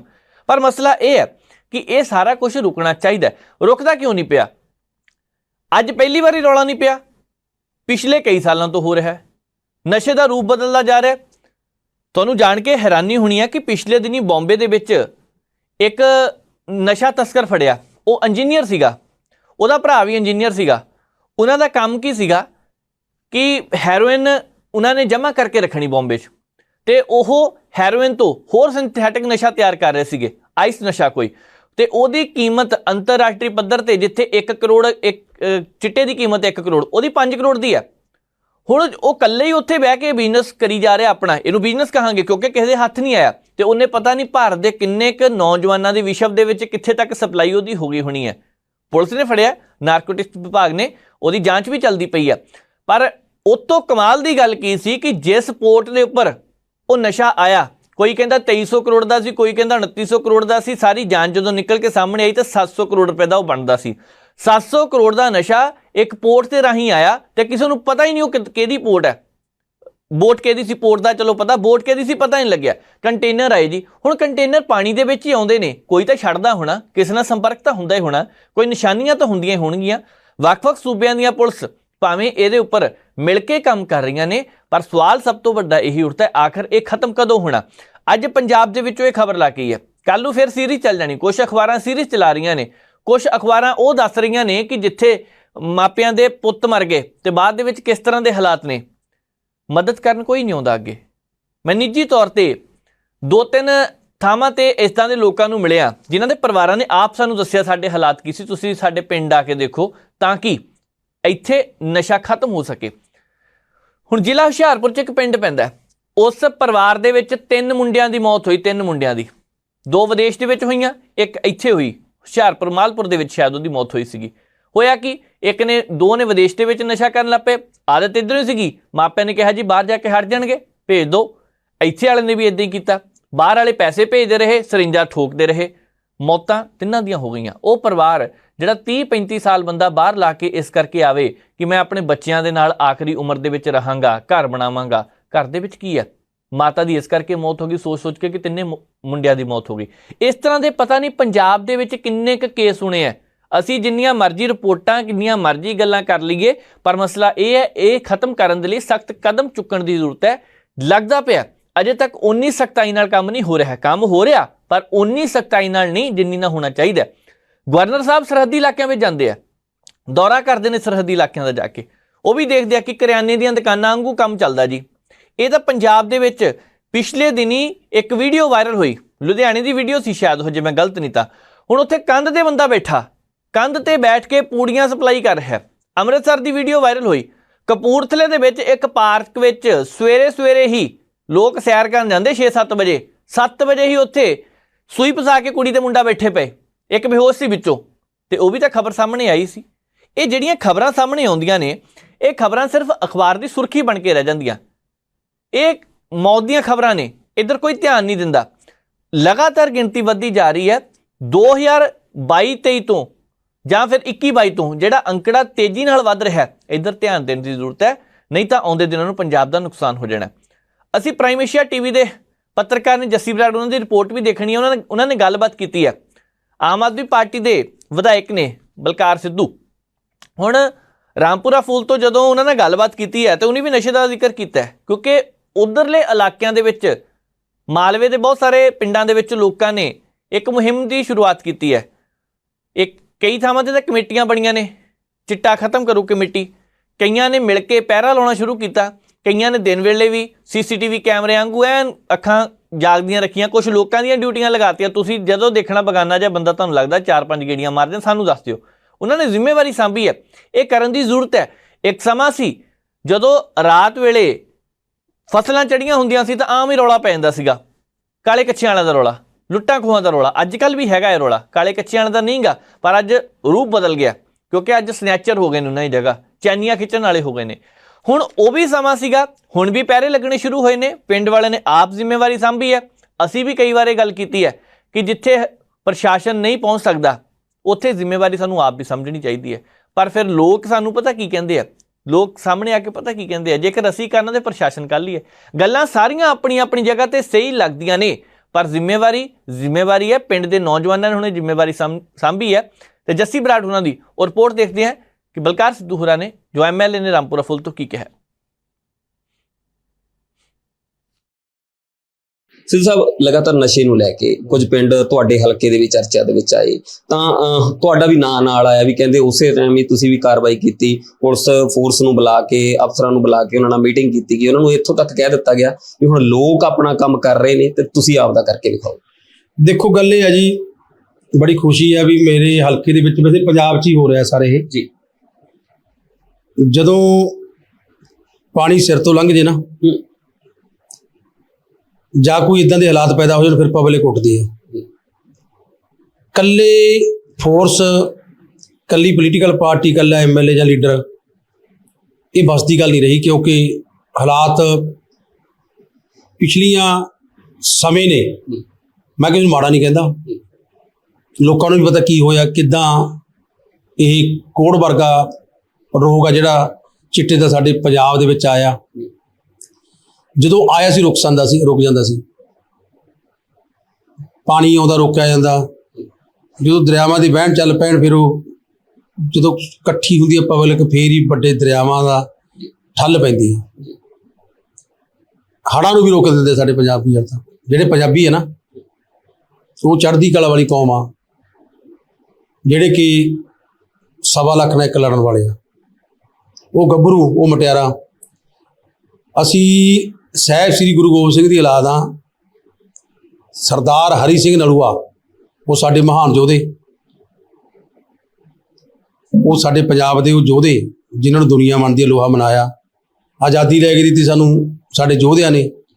ਸ਼ਹੀਦ ਆਜ਼ਮ ਸਰਦਾਰ ਭਗਤ ਸਿੰਘ, ਸਰਦਾਰ ਕਰਤਾਰ ਸਿੰਘ ਸਰਾਭਾ, ਸੁਖਦੇਵ ਜੀ, ਸਰਦਾਰ ਊਧਮ ਸਿੰਘ, ਬੜੇ ਸਾਡੇ ਯੋਧਿਆਂ ਨੇ ਕੁਰਬਾਨੀਆਂ ਦੇ ਕੇ ਸਾਨੂੰ ਆਜ਼ਾਦੀ ਲੈ ਕੇ ਦਿੱਤੀ ਆ। ਪਰ ਆਜ਼ਾਦੀ ਦਾ ਜਿਹੜਾ ਨਿੱਘ ਮਾਣਨ ਵਾਸਤੇ ਸਾਨੂੰ ਉਹ ਆਪਣਾ ਕੁਰਬਾਨੀ ਦੇ ਗਏ, ਪਰ ਨਿੱਘ ਸਾਨੂੰ ਹਜੇ ਮਿਲਿਆ ਨਹੀਂ। ਕਿਉਂਕਿ ਸਾਰਿਆਂ ਨੂੰ ਨਹੀਂ ਕਹਿੰਦਾ ਮੈਂ, ਕੌਮ ਦੇ ਵਿੱਚ ਗਦਾਰ ਆ ਜਿਹੜੇ ਲੋਕ, ਪੰਜਾਬ ਦੇ ਗਦਾਰ ਲੋਕਾਂ ਨੇ ਆਪਣੇ ਘਰ ਭਰਨ ਵਾਸਤੇ, ਆਪਣੇ ਮਹਿਲ ਮਨਾਰੇ ਬਣਾਉਣ ਵਾਸਤੇ ਸਾਡੇ ਪੰਜਾਬ ਨੂੰ ਬਰਬਾਦ ਕੀਤਾ ਉਹਨਾਂ ਨੇ। ਉਹ ਭੁੱਲ ਗਏ ਵੀ ਹੋਰਾਂ ਦੇ ਪੁੱਤ ਵੀ ਗੱਭਰੂ ਨੇ ਜਾਂ ਗੱਭਰੂ ਹੋ ਰਹੇ ਆ। ਇਹ ਭੁੱਲ ਬੈਠੇ ਵੀ ਇਹ ਜਿਹੜਾ ਤੁਸੀਂ ਐਡਾ ਵੱਡਾ ਰੋਗ ਲਾ ਕੇ ਗਏ ਹੋ ਪੰਜਾਬ ਨੂੰ, ਇਹ ਕੱਲ੍ਹ ਨੂੰ ਤੁਹਾਡੇ ਘਰੇ ਵੀ ਵੜੂ। ਕਈਆਂ ਦੇ ਵੜ ਗਿਆ, ਅੱਜ ਪਛਤਾਉਂਦੇ, ਪੈਸੇ ਕੰਮ ਨਹੀਂ ਆ ਰਹੇ ਉਹਨਾਂ ਦੇ। ਪਰ ਜਿਨ੍ਹਾਂ ਦੇ ਮਾਵਾਂ ਦੇ ਪੁੱਤ ਜਿਹੜੇ ਮਜ਼ਦੂਰੀ ਖੇਤੀ ਕਰਦੇ ਆ, ਕਿਸਾਨ ਸਾਡੇ ਕਿਰਤੀ ਭਰਾ, ਉਹਨਾਂ ਦੇ ਬੱਚੇ ਇਸ ਭੈੜੀ ਦਲਦਲ ਵਿੱਚ ਫਸ ਗਏ। ਉਹਨੂੰ ਕੱਢਣ ਵਾਸਤੇ ਸਮਾਜ ਇਕੱਠਾ ਹੋ ਗਿਆ। ਮੈਂ ਤਾਂ ਦੇਖੋ ਜੀ, ਹਾਜ਼ਰ ਨਾਜ਼ ਪ੍ਰਮਾਤਮਾ ਨੂੰ ਜਾਣ ਕੇ ਕਹਿਣਾ ਵੀ ਪੋਲੀਟੀਕਲ ਪਾਰਟੀ ਤੋਂ ਉੱਪਰ ਉੱਠ ਕੇ ਸਾਰੇ ਧਰਮਾਂ ਦਾ ਸਤਿਕਾਰ ਕਰਦੇ ਆ। ਸਾਰੇ ਧਰਮਾਂ ਦੇ ਲੋਕ ਰਲਣ, ਹਰ ਜਾਤ ਦਾ, ਹਰ ਧਰਮ ਦਾ ਬੰਦਾ ਜੋ ਸਮਾਜ ਸੇਵੀ, ਜਿਹਨੂੰ ਦਰਦ ਆ ਪੰਜਾਬ ਪ੍ਰਤੀ, ਸੀਨੇ 'ਚ ਪਿਆਰ ਹੈ, ਉਹ ਇਕੱਠੇ ਹੋ ਰਹੇ ਨੇ। ਉਹ ਜਿਹੜੇ ਇਕੱਠੇ ਹੋ ਰਹੇ ਨੇ, ਉਹ ਸਮਾਜ ਸੇਵੀ ਜਿਹੜੇ ਹੁੰਦੇ ਨੇ ਉਹਨਾਂ ਦੀ ਕੋਈ ਪਾਰਟੀ ਨਹੀਂ ਹੁੰਦੀ। ਹਰ ਪਾਰਟੀਆਂ ਦੇ ਆਉਂਦੇ ਆ, ਅਸੀਂ ਵੈਲਕਮ ਕਰਦੇ ਹਾਂ। ਪੁਲਿਸ ਨੂੰ ਕਹਿਤਾ, ਅਫਸਰਾਂ ਨੂੰ ਕਹਿਤਾ ਵੀ ਜੇਕਰ ਸਮਗਲਰ ਦਾ, ਚਿੱਟੇ ਵਾਲੇ ਦਾ ਸਾਥ ਦਿਓਗੇ ਅਸੀਂ ਬਖਸ਼ਾਂਗੇ ਨਹੀਂ ਕਿਸੇ ਨੂੰ। ਦੂਜੀ ਗੱਲ ਆ, ਜੇ ਸਾਡੀ ਪਾਰਟੀ ਦਾ ਜਾਂ ਸਾਡਾ ਕੋਈ ਲੀਡਰ ਕੋਈ ਚਿੱਟੇ ਵਾਲਾ ਵੇਚਣ ਵਾਲਾ ਫੜਿਆ ਗਿਆ, ਉਹਦੇ ਮਗਰ ਜਾਊ, ਸਾਡਾ ਕੁਝ ਨਹੀਂ ਲੱਗਦਾ। ਜਿਹੜਾ ਕੋਈ ਕਿਸੇ ਦੀ ਜ਼ਮਾਨਤ ਕਰਾਊ, ਸਾਡਾ ਕੁਝ ਨਹੀਂ ਲੱਗਦਾ। ਮੈਂ ਤਾਂ ਇਸ ਤੱਕ ਕਹਿੰਦਾ, ਪਿੰਡਾਂ ਦੇ ਵਿੱਚ ਇੱਕ ਵਾਰੀ ਅਪੀਲ ਕਰੋ, ਬੇਨਤੀ ਕਰੋ। ਗਲਤੀਆਂ ਹੋ ਜਾਂਦੀਆਂ ਕਈ ਵਾਰੀ, ਗਲਤੀ ਕਰਨ ਵਾਲਾ ਕਰਾਉਣ ਵਾਲਾ ਹੋਰ ਹੁੰਦਾ, ਦਲ 'ਚ ਹੋਰ ਫਸ ਜਾਂਦਾ। ਉਹਨੂੰ ਵਾਰਨਿੰਗ ਦਿਓ, ਉਹਨੂੰ ਬੇਨਤੀ ਕਰੋ, ਉਹਨੂੰ ਅਪੀਲ ਕਰੋ ਵੀ ਯਾਰ ਛੱਡ ਨਸ਼ੇ ਜਿਹੜੇ ਤੁਸੀਂ ਵੇਚ ਰਹੇ ਹੋ, ਬਰਬਾਦ ਕਰ ਰਹੇ ਹੋ ਪੰਜਾਬ ਨੂੰ, ਤੁਹਾਡਾ ਆਪਦਾ ਹੀ ਘਰ ਬਰਬਾਦ ਹੋ ਜਾਊਗਾ। ਜੇ ਨਹੀਂ ਮੰਨਦਾ ਉਹਦੇ ਕਾਰਵਾਈ ਪਾਓ, ਉਹਦਾ ਭਾਂਡਾ ਤੇ ਅੱਗੋਂ ਬਲਕਾਰ ਸਿੱਧੂ ਨਾਲ ਹੈ। ਸਿੱਧੂ ਸਾਹਿਬ, ਜੇਕਰ ਗੱਲ ਕਰੀਏ ਤਾਂ ਤੁਹਾਡੀ ਵੀਡੀਓ ਬਹੁਤ ਵਾਇਰਲ ਹੋਈ। ਉਸ ਵੀਡੀਓ ਦੇ ਵਿੱਚ ਤੁਸੀਂ ਇਹ ਵੀ ਕਹਿੰਦੇ ਨਜ਼ਰ ਆ ਰਹੇ ਹੋ ਵੀ ਜੇਕਰ ਤੁਹਾਡੇ ਕੋਲ ਕੋਈ ਵੀ ਕਾਲ ਆਉਂਦੀ ਹੈ ਤਾਂ ਸਭ ਤੋਂ ਪਹਿਲਾਂ ਭਾਵੇਂ ਇੱਕ ਬੰਦਾ ਕਰਦਾ, ਭਾਵੇਂ 10 ਬੰਦੇ ਕਰਦੇ, ਤੁਸੀਂ ਉੱਥੇ ਪਹੁੰਚਣਾ। ਹਾਂਜੀ, ਦੇਖੋ ਕਈ ਵਾਰੀ ਕੀ ਆ, ਹਰ ਆਦਮੀ ਆਪਦੀ ਕਬੀਲਦਾਰੀ ਦੇ ਵਿੱਚ ਆਪਦਾ ਬਾਲ ਬੱਚੇ ਪਾਲ ਰਿਹਾ। ਹੁਣ ਸਮਗਲਰ ਨੇ ਉਹ ਕਈ ਵਾਰੀ ਕਹਿੰਦੇ ਅਸੀਂ ਲੱਤਾਂ ਤੋੜ ਦਾਂਗੇ, ਆਹ ਕਰ ਦਾਂਗੇ, ਉਹ ਕਰ ਦਾਂਗੇ। ਅਗਲਾ ਕਹਿੰਦਾ ਮੈਂ ਕੀ ਲੈਣਾ, ਮੈਂ ਕੀ ਲੈਣਾ ਸ਼ਬਦ ਇਕੱਲਾ ਕਹਿ ਸਕਦਾ। ਜਦੋਂ ਏਕਤਾ ਹੋ ਜੇ ਨਾ, ਏਕੇ 'ਚ ਬਰਕਤ ਆ, ਉਦੋਂ ਬਾਅਦ ਉਹ ਕਹਿ ਹੀ ਨਹੀਂ ਸਕਦਾ। ਮੈਂ ਇਹ ਆਖਿਆ ਜਿਹੜਾ ਤੁਹਾਨੂੰ ਵਾਰਨਿੰਗ ਦਿੰਦਾ ਵੀ ਮੈਂ ਵੇਚੂਗਾ, ਉਹ ਮੇਰਾ ਕੀ ਕਰਕੇ ਦਿਖਾਉਂਗਾ, ਉਹਨੂੰ ਦੱਸਾਂਗੇ ਹੁੰਦਾ ਕੀ ਆ, ਵੀ ਤੂੰ ਵੇਚ ਤੈਨੂੰ ਦੱਸਾਂਗੇ ਹੁੰਦਾ ਕੀ ਆ। ਠੀਕ ਹੈ ਨਾ। ਜਿਹੜਾ ਵਾਰਨਿੰਗ ਦੇਊਗਾ, ਇੱਕੋ ਹੀ ਆਖਿਆ ਪੁਲਿਸ ਅਫਸਰਾਂ ਨੂੰ, ਜੇ ਉਹ ਵਾਰਨਿੰਗ ਦੀ ਗੱਲ ਕਰਦੇ ਤੁਹਾਡੇ ਕੋਲੇ ਆ ਕੇ ਵੀ ਸਾਨੂੰ ਕੋਈ ਵਾਰਨਿੰਗ ਦੇ ਗਿਆ ਵੀ ਤੈਨੂੰ ਮਾਰ ਦਾਂਗੇ, ਤੇ ਲੱਤਾਂ ਤੋੜ, ਤੈਨੂੰ ਬਰਬਾਦ ਕਰ ਦਾਂਗੇ, ਉਹਨੂੰ ਬਖਸ਼ਣਾ ਨਹੀਂ। ਵੀ ਕਿਸੇ ਜੇਕਰ ਤੁਹਾਡੀ ਪਾਰਟੀ ਦਾ ਕੋਈ ਬੰਦਾ ਹੈ ਜਾਂ ਉਹਦੀ ਹਮਾਇਤ ਕਰਦਾ ਤਾਂ ਫਿਰ ਮੈਂ ਕਹਿੰਦਾ, ਤੁਸੀਂ ਪਾਰਟੀ ਦੀ ਗੱਲ ਕਰਦੇ ਹੋ, ਮੈਂ ਕਹਿੰਦਾ ਜੇ ਮੇਰੇ ਪਰਿਵਾਰ ਦੇ ਵਿੱਚ ਕੋਈ ਇਹੋ ਜਿਹੀ ਗੱਲ ਕਰਦਾ, ਮੇਰਾ ਕੀ ਲੱਗਦਾ ਉਹ? ਮੇਰਾ ਜਿਹੜਾ ਮਾਵਾਂ ਦੇ ਪੁੱਤ ਇਸ ਦਲਦਲ ਦੇ ਵਿੱਚ ਫਸ ਗਏ, ਕਿੰਨੇ ਮਾਵਾਂ ਦੇ ਪੁੱਤ, ਮਾਵਾਂ ਰੋ ਕੇ ਇੰਨੀਆਂ ਹੋ ਗਈਆਂ, ਅੱਥਰੂ ਸੁੱਕ ਗਏ ਅੱਖਾਂ 'ਚੋਂ, ਜਿਨ੍ਹਾਂ ਦੇ ਪੁੱਤ ਜਹਾਨੋਂ ਤੁਰ ਗਏ, ਪੁੱਤ ਦੁੱਧ ਮੱਖਣ ਨਾਲ ਪਾਲੇ ਹੋਏ ਪੁੱਤ ਇਸ ਨਸ਼ੇ ਦੀ ਦਲਦਲ 'ਚ ਫਸ ਗਏ। ਉਹ ਮਾਵਾਂ ਦੇ ਪੁੱਤ ਗੱਭਰੂ ਜਿਨ੍ਹਾਂ ਨੇ ਬੁਢਾਪੇ ਦਾ ਸਹਾਰਾ ਬਣਨਾ ਸੀ, ਅੱਜ ਉਹਨਾਂ ਦੇ ਦੋ ਪੁੱਤ ਜਹਾਨ ਛੱਡ ਗਏ ਆ। ਉਹਨਾਂ ਦੇ ਅਥਰੂ ਆ ਜਿਹੜੇ ਦੇਖੇ ਨਹੀਂ ਜਾਂਦੇ। ਅਸੀਂ ਤਾਂ ਆਏ ਆ, ਹੱਥ ਬੰਨ੍ਹ ਕੇ ਬੇਨਤੀ ਹੈ ਸਮਾਜ ਨੂੰ ਵੀ ਆਓ ਯਾਰ, ਨਫ਼ਰਤਾਂ ਜਿਹੜੀਆਂ ਵੀ ਫਲਾਨਾ ਨਾ ਕ੍ਰੈਡਿਟ ਲੈ ਜੇ, ਕ੍ਰੈਡਿਟ ਕਾਹਦੇ ਨੇ? ਕੋਈ ਕ੍ਰੈਡਿਟ ਨਹੀਂ। ਕੰਮ ਇੱਕ ਆ ਵੀ ਆਪਾਂ ਆਪਣੇ ਪੰਜਾਬ ਨੂੰ ਬਚਾ ਲਈਏ, ਰੰਗਲਾ ਪੰਜਾਬ, ਸੁਪਨਾ ਮਾਨ ਸਾਹਿਬ ਦਾ, ਸਾਰਿਆਂ ਦਾ ਸੁਪਨਾ ਜੀ, ਸਰਦਾਰ ਭਗਵੰਤ ਸਿੰਘ ਮਾਨ ਦਾ ਸੁਪਨਾ, ਸਾਰਿਆਂ ਦਾ ਸੁਪਨਾ। ਮੈਂ ਪਾਰਟੀ ਵਾਈਜ਼ ਤੋਂ ਫਿਰ ਉੱਠ ਕੇ ਗੱਲ ਕਰਦਾ, ਕਿਹੜਾ ਕਹਿੰਦਾ ਸਾਡਾ ਪੰਜਾਬ ਬਰਬਾਦ ਹੋ ਜਾਏ? ਜੇ ਕਿਸੇ ਗੁਆਂਢੀਆਂ ਦੇ ਘਰੇ ਕੋਈ ਨਸ਼ਾ, ਜਿਹਦਾ ਪੁੱਤ ਨਸ਼ੇ ਲੈਂਦਾ ਨਾ, ਕੱਲ੍ਹ ਨੂੰ ਆਪਣੇ ਵੀ ਆ ਸਕਦਾ। ਇਹ ਐਵੇਂ ਭੁਲੇਖਾ ਛੱਡ ਦੋ ਵੀ ਅਸੀਂ ਬਾਹਲੇ ਸਿਆਣੇ ਆ। ਔਲਾਦ ਆ ਨਾ ਜਿਹੜੀ, ਲੁਕੋ ਕੇ ਰੱਖਣ ਨਾਲੋਂ ਆਪਾਂ ਇਕੱਠੇ ਹੋ ਜਾਈਏ, ਇਕੱਠੇ ਹੋ ਕੇ ਆਪਾਂ ਇਹ ਜਿਹੜਾ ਭੈੜਾ ਨਸ਼ਾ, ਕੋਹੜ ਵਰਗਾ, ਕੋਹੜ ਦਾ ਵੀ ਇਲਾਜ ਆ, ਪਰ ਇਹਦਾ ਇਲਾਜ ਆਪਾਂ ਨੂੰ ਕਰਨਾ ਪੈਣਾ। ਆਓ ਇਕੱਠੇ ਹੋ ਕੇ ਆਪਾਂ ਹਿੰਮਤ ਬਣੀਏ ਤੇ ਸੋਹਣਾ ਪੰਜਾਬ ਬਣਾਈਏ, ਸੋਹਣਾ ਹਲਕਾ ਬਣਾਈਏ। ਮੇਰਾ ਕਿਸੇ ਨਾਲ ਕੋਈ ਨਫ਼ਰਤ ਨਹੀਂ, ਨਫ਼ਰਤ ਸਿਰਫ ਉਹਨਾਂ ਨਾਲ ਜਿਹੜਾ ਬੰਦਾ ਇਹਨਾਂ ਚਿੱਟੇ ਵਾਲੇ ਸਮਗਲਰਾਂ ਦੀ ਮਦਦ ਕਰਦਾ। ਮੈਨੂੰ ਨਫ਼ਰਤ ਉਹਨਾਂ ਤੋਂ ਜਿਹੜਾ ਸਾਡੇ ਸਮਾਜ ਨੂੰ ਖਰਾਬ ਕਰਨ ਤੇ ਲੱਗਿਆ ਹੋਇਆ, ਤੇ ਜਿਹੜੇ ਸਮਾਜ ਸੇਵੀ ਆ ਉਹ ਸਾਰੇ ਮੇਰੇ ਹੀ ਆ। ਬਲਕਾਰ ਸਿੱਧੂ ਹੋਰਾਂ ਦੀਆਂ ਗੱਲਾਂ ਹੁਣ ਤੁਸੀਂ ਸੁਣਿਆ ਕਿ ਜੱਸੀ ਬਰਾੜ ਹੋਰਾਂ ਨੇ ਜਿਹੜੀ ਵੀ ਗੱਲ ਪੁੱਛਣ ਦੀ ਕੋਸ਼ਿਸ਼ ਕੀਤੀ, ਜਵਾਬ ਤਾਂ ਨਹੀਂ ਚਲੋ ਦਿੱਤਾ, ਪਰ ਇੰਨਾ ਜ਼ਰੂਰ ਹੈ ਕਿ ਪੰਜਾਬ ਦੇ ਵਿੱਚ ਜੇਕਰ ਨਸ਼ੇ ਦੀ ਗੱਲ ਕਰੀਏ, 2-3 ਦਿਨਾਂ ਦੇ ਦੌਰਾਨ ਜਿਹੜੀਆਂ ਘਟਨਾਵਾਂ ਵਾਪਰੀਆਂ, ਉਹਨੇ ਸਾਰਿਆਂ ਨੂੰ ਹੈਰਾਨ ਨਹੀਂ ਸੁੰਨ ਕਰਕੇ ਰੱਖ ਦਿੱਤਾ। ਇੱਕ ਥਾਂ ਤੇ 2 ਮੁੰਡਿਆਂ ਨੇ ਆਪਣੇ ਬਾਪ ਨੂੰ ਵੱਢ ਦਿੱਤਾ। ਅੱਜ ਖਬਰ ਆਈ ਹੈ ਕਿ ਇੱਕ ਪਿਓ ਨੇ ਆਪਣੇ ਪੁੱਤ ਨੂੰ ਵੱਢ ਦਿੱਤਾ।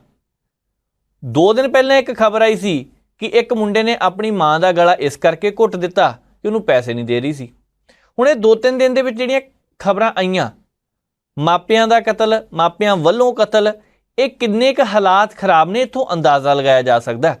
ਹੁਣ ਇਹ ਸੌਖਾ ਹੋੜੀ ਹੈ ਕਿ ਕਈ ਚੱਕ ਕੇ, ਜਿੱਦਾਂ ਅਖਬਾਰ ਦੇ ਵਿੱਚ ਟਾਈਟਲ ਦੇਤਾ ਕਿ ਕਈ ਦੇ ਨਾਲ ਵੱਢ ਟੁੱਕ ਦਿੱਤਾ, ਕੰਮ ਸੌਖਾ ਨਹੀਂ ਹੁੰਦਾ। ਪਰ ਇਹ ਵੀ ਤਾਂ ਦੇਖੋ, ਉਹ ਵੀ ਕਿੰਨੇ ਕੁ ਮਜਬੂਰ ਹੋਣਗੇ, ਕਿੰਨੀਆਂ ਕੁ ਮਜਬੂਰੀਆਂ ਹੋਣਗੇ ਕਿ ਇਹ ਕੰਮ ਉਹਨਾਂ ਨੂੰ ਕਰਨਾ ਪਿਆ, ਜਦੋਂ ਹਰ ਰੋਜ਼ ਕਹਿਣਾ ਦੇ ਬਾਪੂ ਪੈਸੇ, ਕਲੇਸ਼ ਪੈਣਾ ਘਰ ਦੇ ਵਿੱਚ।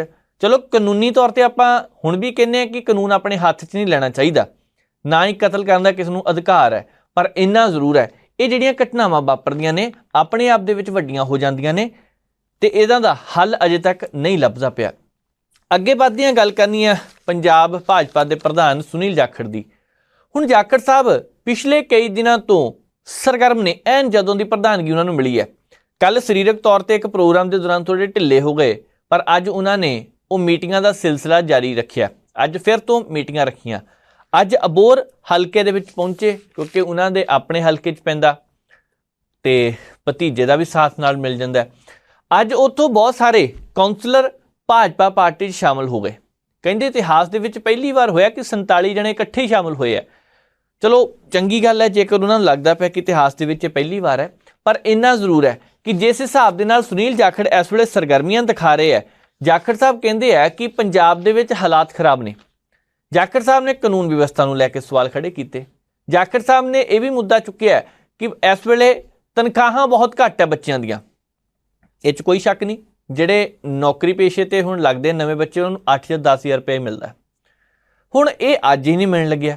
ਜਦੋਂ ਕਾਂਗਰਸ ਦੀ ਸਰਕਾਰ ਸੀ ਉਦੋਂ ਵੀ ਇੰਨੇ ਸੀਗੇ, ਉਦੋਂ ਵੀ ਇਸ ਗੱਲ ਨੂੰ ਲੈ ਕੇ ਸਭ ਤੋਂ ਵੱਧ ਰੌਲਾ ਪਿਆ। ਪਰ ਹੁਣ ਕਹਿਣ ਦਾ ਕੀ ਫਾਇਦਾ, ਜੇਕਰ ਉਸ ਵੇਲੇ ਵੀ ਨਹੀਂ ਵਧੇ ਸੀਗੇ ਤਾਂ ਹੁਣ ਦੂਜੀਆਂ ਸਰਕਾਰਾਂ ਨੂੰ ਭੰਡਣ ਦਾ ਕੀ ਫਾਇਦਾ। ਜਾਂ ਤਾਂ ਸਕੀਮਾਂ ਇਸ ਤਰ੍ਹਾਂ ਦੀਆਂ ਪਾਈ ਲਿਆਓ ਕਿ ਲੋਕਾਂ ਨੂੰ ਲਾਰੇ ਨਾ ਲੱਗਣ, ਲੋਕਾਂ ਨੂੰ ਸਿੱਧੇ ਰੂਪ 'ਚ ਤੁਸੀਂ ਕਰਕੇ ਦਿਖਾਓ। ਤੁਸੀਂ 10 ਕਹਿੰਦੇ ਆ 15,000 ਦਿਓ ਉਹਨਾਂ ਨੂੰ, ਤੁਸੀਂ 20,000 ਦਿਓ, ਉਹ ਲੋਕ ਵਧੀਆ ਤਰੀਕੇ ਨਾਲ ਕੰਮ ਵੀ ਕਰਨਗੇ। ਇੱਥੇ ਤਾਂ ਸਰਕਾਰਾਂ ਐਲਾਨ ਕਰਦੀਆਂ ਕਿ ਅਸੀਂ ਪੱਕੇ ਕਰ ਦਿਆਂਗੇ। ਚੰਨੀ ਸਾਹਿਬ ਵੀ ਰੌਲਾ ਪਾ ਕੇ ਚੱਲ ਗਏ, ਕੈਪਟਨ ਸਾਹਿਬ ਵੀ ਕਹਿੰਦੇ ਰਹੇ, ਹੁਣ ਵੀ ਸਰਕਾਰ ਕਹਿੰਦੀ ਅਸੀਂ ਪੱਕੇ ਹੀ ਕਰ ਦਿੱਤੇ ਆ, ਪੱਕੇ ਹੀ ਕਰ ਦਿੱਤੇ ਆ। ਹੁਣ ਜਿਹੜੇ ਪੱਕੇ ਕੀਤੇ ਸੀ ਉਹ ਵੀ ਤਾਂ ਰੌਲਾ ਪਾਉਂਦੇ ਪਏ ਕਿਸ ਹਿਸਾਬ ਦੇ ਨਾਲ ਪੱਕੇ ਕੀਤਾ। ਪਰ ਮਸਲਾ ਇਹ ਹੈ ਕਿ 47 ਜਣੇ ਹੁਣ ਕਾਂਗਰਸ ਦੇ ਮੇਅਰ ਦੇ ਸਮੇਤ ਜੇਕਰ ਭਾਜਪਾ ਪਾਰਟੀ 'ਚ ਉੱਥੇ ਸ਼ਾਮਲ ਹੋ ਗਏ, ਇਹਨੂੰ ਵੱਡੀ ਜਿੱਤ ਮੰਨਦੇ ਪਏ ਤਾਂ ਉਹਨਾਂ ਲਈ ਚੰਗੀ ਗੱਲ ਹੈ। ਪਰ ਜਿਹੜੇ ਮਸਲੇ ਦੀ ਗੱਲ ਕਰਨੀ ਹੈ, ਜਾਖੜ ਸਾਹਿਬ ਕਹਿੰਦੇ ਆ ਕਿ ਪੰਜਾਬ ਦੇ ਵਿੱਚ ਕਾਂਗਰਸ ਨੇ ਆਪਸ ਦੇ ਵਿੱਚ ਲੜ ਕੇ ਖਤਮ ਹੋ ਜਾਣਾ, ਤੇ ਜਦੋਂ ਆਪਸ ਦੇ ਵਿੱਚ ਇੰਨੀ ਕੁ ਲੜ ਪਈ ਕਾਂਗਰਸ, ਤਾਂ ਫਿਰ ਮੁੱਖ ਵਿਰੋਧੀ ਜਿਹੜੀ ਪਾਰਟੀ ਹੋਣੀ ਉਹ ਭਾਜਪਾ ਹੋਣੀ ਆ। ਉਹ ਕਿਉਂ ਉਹਨਾਂ ਨੇ ਕਹਿ ਤਾ? ਕਿਉਂਕਿ ਪਿਛਲੇ ਦਿਨਾਂ ਦੇ ਦੌਰਾਨ ਸੁਖਜਿੰਦਰ ਸਿੰਘ ਸੁੱਖੀ ਰੰਧਾਵਾ ਨੇ ਜਿਸ ਹਿਸਾਬ ਦੇ ਨਾਲ ਸੁਨੀਲ ਜਾਖੜ ਉਹਨਾਂ ਤੇ ਅਟੈਕ ਕੀਤਾ, ਸ਼ਬਦੀ ਹਮਲੇ ਕੀਤੇ, ਉਹਨਾਂ ਦੇ ਪਿਤਾ ਜੀ ਨੂੰ ਲੈ ਕੇ ਗੱਲਾਂ ਕਹੀਆਂ, ਉਸ ਤੋਂ ਬਾਅਦ ਜਾਖੜ ਸਾਹਿਬ ਨੇ ਵੀ ਉਹਦਾ ਜਵਾਬ ਦਿੱਤਾ।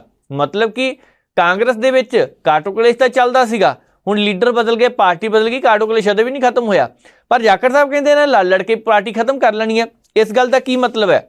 ਇਹਦਾ ਮਤਲਬ ਹੈ ਕਾਂਗਰਸ ਵਿੱਚ ਅਜੇ ਵੀ ਬਹੁਤ ਸਾਰੇ ਉਹ ਲੀਡਰ ਨੇ ਜੋ ਇੱਕ ਦੂਜੇ ਨੂੰ ਪਸੰਦ ਨਹੀਂ ਕਰਦੇ। ਹੋ ਸਕਦਾ ਇਸ ਤਰ੍ਹਾਂ ਹੋਵੇ।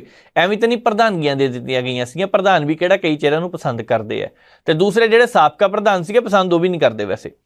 ਹੁਣ ਜਾਖੜ ਸਾਹਿਬ ਨੇ ਗੱਲ ਹੋਰ ਕਹੀ ਹੈ, ਉਹ ਕਹਿੰਦੇ ਪੰਜਾਬ ਦੇ ਵਿੱਚ ਵਿਜੀਲੈਂਸ ਦੇ ਡਰ ਕਰਕੇ ਕਾਂਗਰਸ ਪਾਰਟੀ ਆਮ ਆਦਮੀ ਦੀ ਪਾਰਟੀ ਦੀ ਸਰਕਾਰ ਦੇ ਮੂਹਰੇ ਝੁਕ ਗਈ ਹੈ। ਹੁਣ ਇਹ ਵੀ ਬਹੁਤ ਵੱਡੀ ਗੱਲ ਹੈ ਜਿਹੜੀ ਕਹੀ ਗਈ ਹੈ। ਦੇਖੋ ਕੁਛ ਵੀ ਹੈ, ਜੇਕਰ ਇਹ ਸਾਰੀਆਂ ਗੱਲਾਂ ਸਾਰੇ ਇੱਕ ਦੂਜੇ ਦੇ ਉੱਪਰ ਦੋਸ਼ ਲਗਾਏ ਦਿੱਤੇ ਜਾਣ ਤੇ ਬਹੁਤ ਸਾਰੀਆਂ ਗੱਲਾਂ ਹਰ ਰੋਜ਼ ਖਬਰਾਂ ਬਣ ਸਕਦੀਆਂ ਨੇ ਅਖਬਾਰਾਂ ਦੇ ਵਿੱਚ, ਹਰ ਰੋਜ਼ ਪ੍ਰੈਸ ਕਾਨਫਰੰਸ ਹੋਣੀਆਂ, ਹਰ ਰੋਜ਼ ਇਦਾਂ ਦੇ ਮੁੱਦੇ ਖੜੇ ਹੋਣੇ ਆ। ਪਰ ਜਾਖੜ ਸਾਹਿਬ ਪੰਜਾਬ ਦੇ ਵਿੱਚ ਇੰਡਸਟਰੀ ਲਗਾਉਣ ਦੀ ਜ਼ਰੂਰਤ ਹੈ, ਤੁਸੀਂ ਵੀ ਅੱਜ ਇਸ ਗੱਲ ਦਾ ਜ਼ਿਕਰ ਕੀਤਾ। ਪਰ ਜਦੋਂ ਕਾਂਗਰਸ ਦੀ ਸਰਕਾਰ ਸੀ ਉਸ ਵੇਲੇ ਵੀ ਕੋਸ਼ਿਸ਼ਾਂ ਕੀਤੀਆਂ, ਹੋ ਸਕਦਾ ਹੋਣਗੀਆਂ, ਪਰ ਇੰਡਸਟਰੀਆਂ ਕਿੰਨੀਆਂ ਕੁ ਲੱਗੀਆਂ? ਜਿਹੜੇ ਥਰਮਲ ਪਲਾਂਟਾਂ ਨੂੰ ਕਹਿੰਦੇ ਸੀਗੇ ਅਸੀਂ ਮੁੜ ਕੇ ਸੁਰਜੀਤ ਕਰ ਦਿਆਂਗੇ, ਅੱਖਾਂ ਦੇ ਵਿੱਚੋਂ ਐਡੇ ਐਡੇ ਗਲੇਡੂ ਚੋਂਦੇ ਪਏ ਸੀਗੇ, ਅੱਜ ਉਹ ਬੋਲਦੇ ਹੀ ਨਹੀਂ ਪਏ। ਉਹਨਾਂ ਨੂੰ ਪਤਾ ਹੈ ਕਿ ਜੇਕਰ ਕੁਝ ਵੀ ਬੋਲੇ ਤੇ ਇੱਕ ਤਾਂ ਹੀ ਮਸਲਾ ਅਜੇ ਤੱਕ ਸ਼ੁਰੂ ਹੋਇਆ ਜ਼ਮੀਨਾਂ ਵਾਲਾ, ਤੇ ਅਜੇ ਥਰਮਲ ਪਲਾਂਟਾਂ ਵਾਲੀ ਗੱਲ ਖੁੱਲ ਸਕਦੀ ਹੈ। ਤਾਂ ਫਿਰ ਇਹ ਮਗਰਮੱਛ ਦੇ ਹਜੂ ਕਿਉਂ ਵਹਾਏ ਗਏ ਸੀ ਉਸ ਵੇਲੇ? ਕਿਉਂ ਪੰਜਾਬ ਦਾ ਉਸ ਵੇਲੇ ਫਿਕਰ ਕੀਤਾ ਗਿਆ ਜਦੋਂ ਕਰੋੜਾਂ ਰੁਪਏ ਤੁਹਾਡੇ ਕੋਲ ਸੀਗੇ, ਜਦੋਂ ਖਜ਼ਾਨੇ ਤੋਂ ਪੈਸੇ ਕੱਢ ਕੇ ਲਗਾਏ ਜਾ ਸਕਦੇ ਸੀ? ਕਿਉਂ ਨਹੀਂ ਕਿਸੇ ਨੇ ਲਗਾਏ?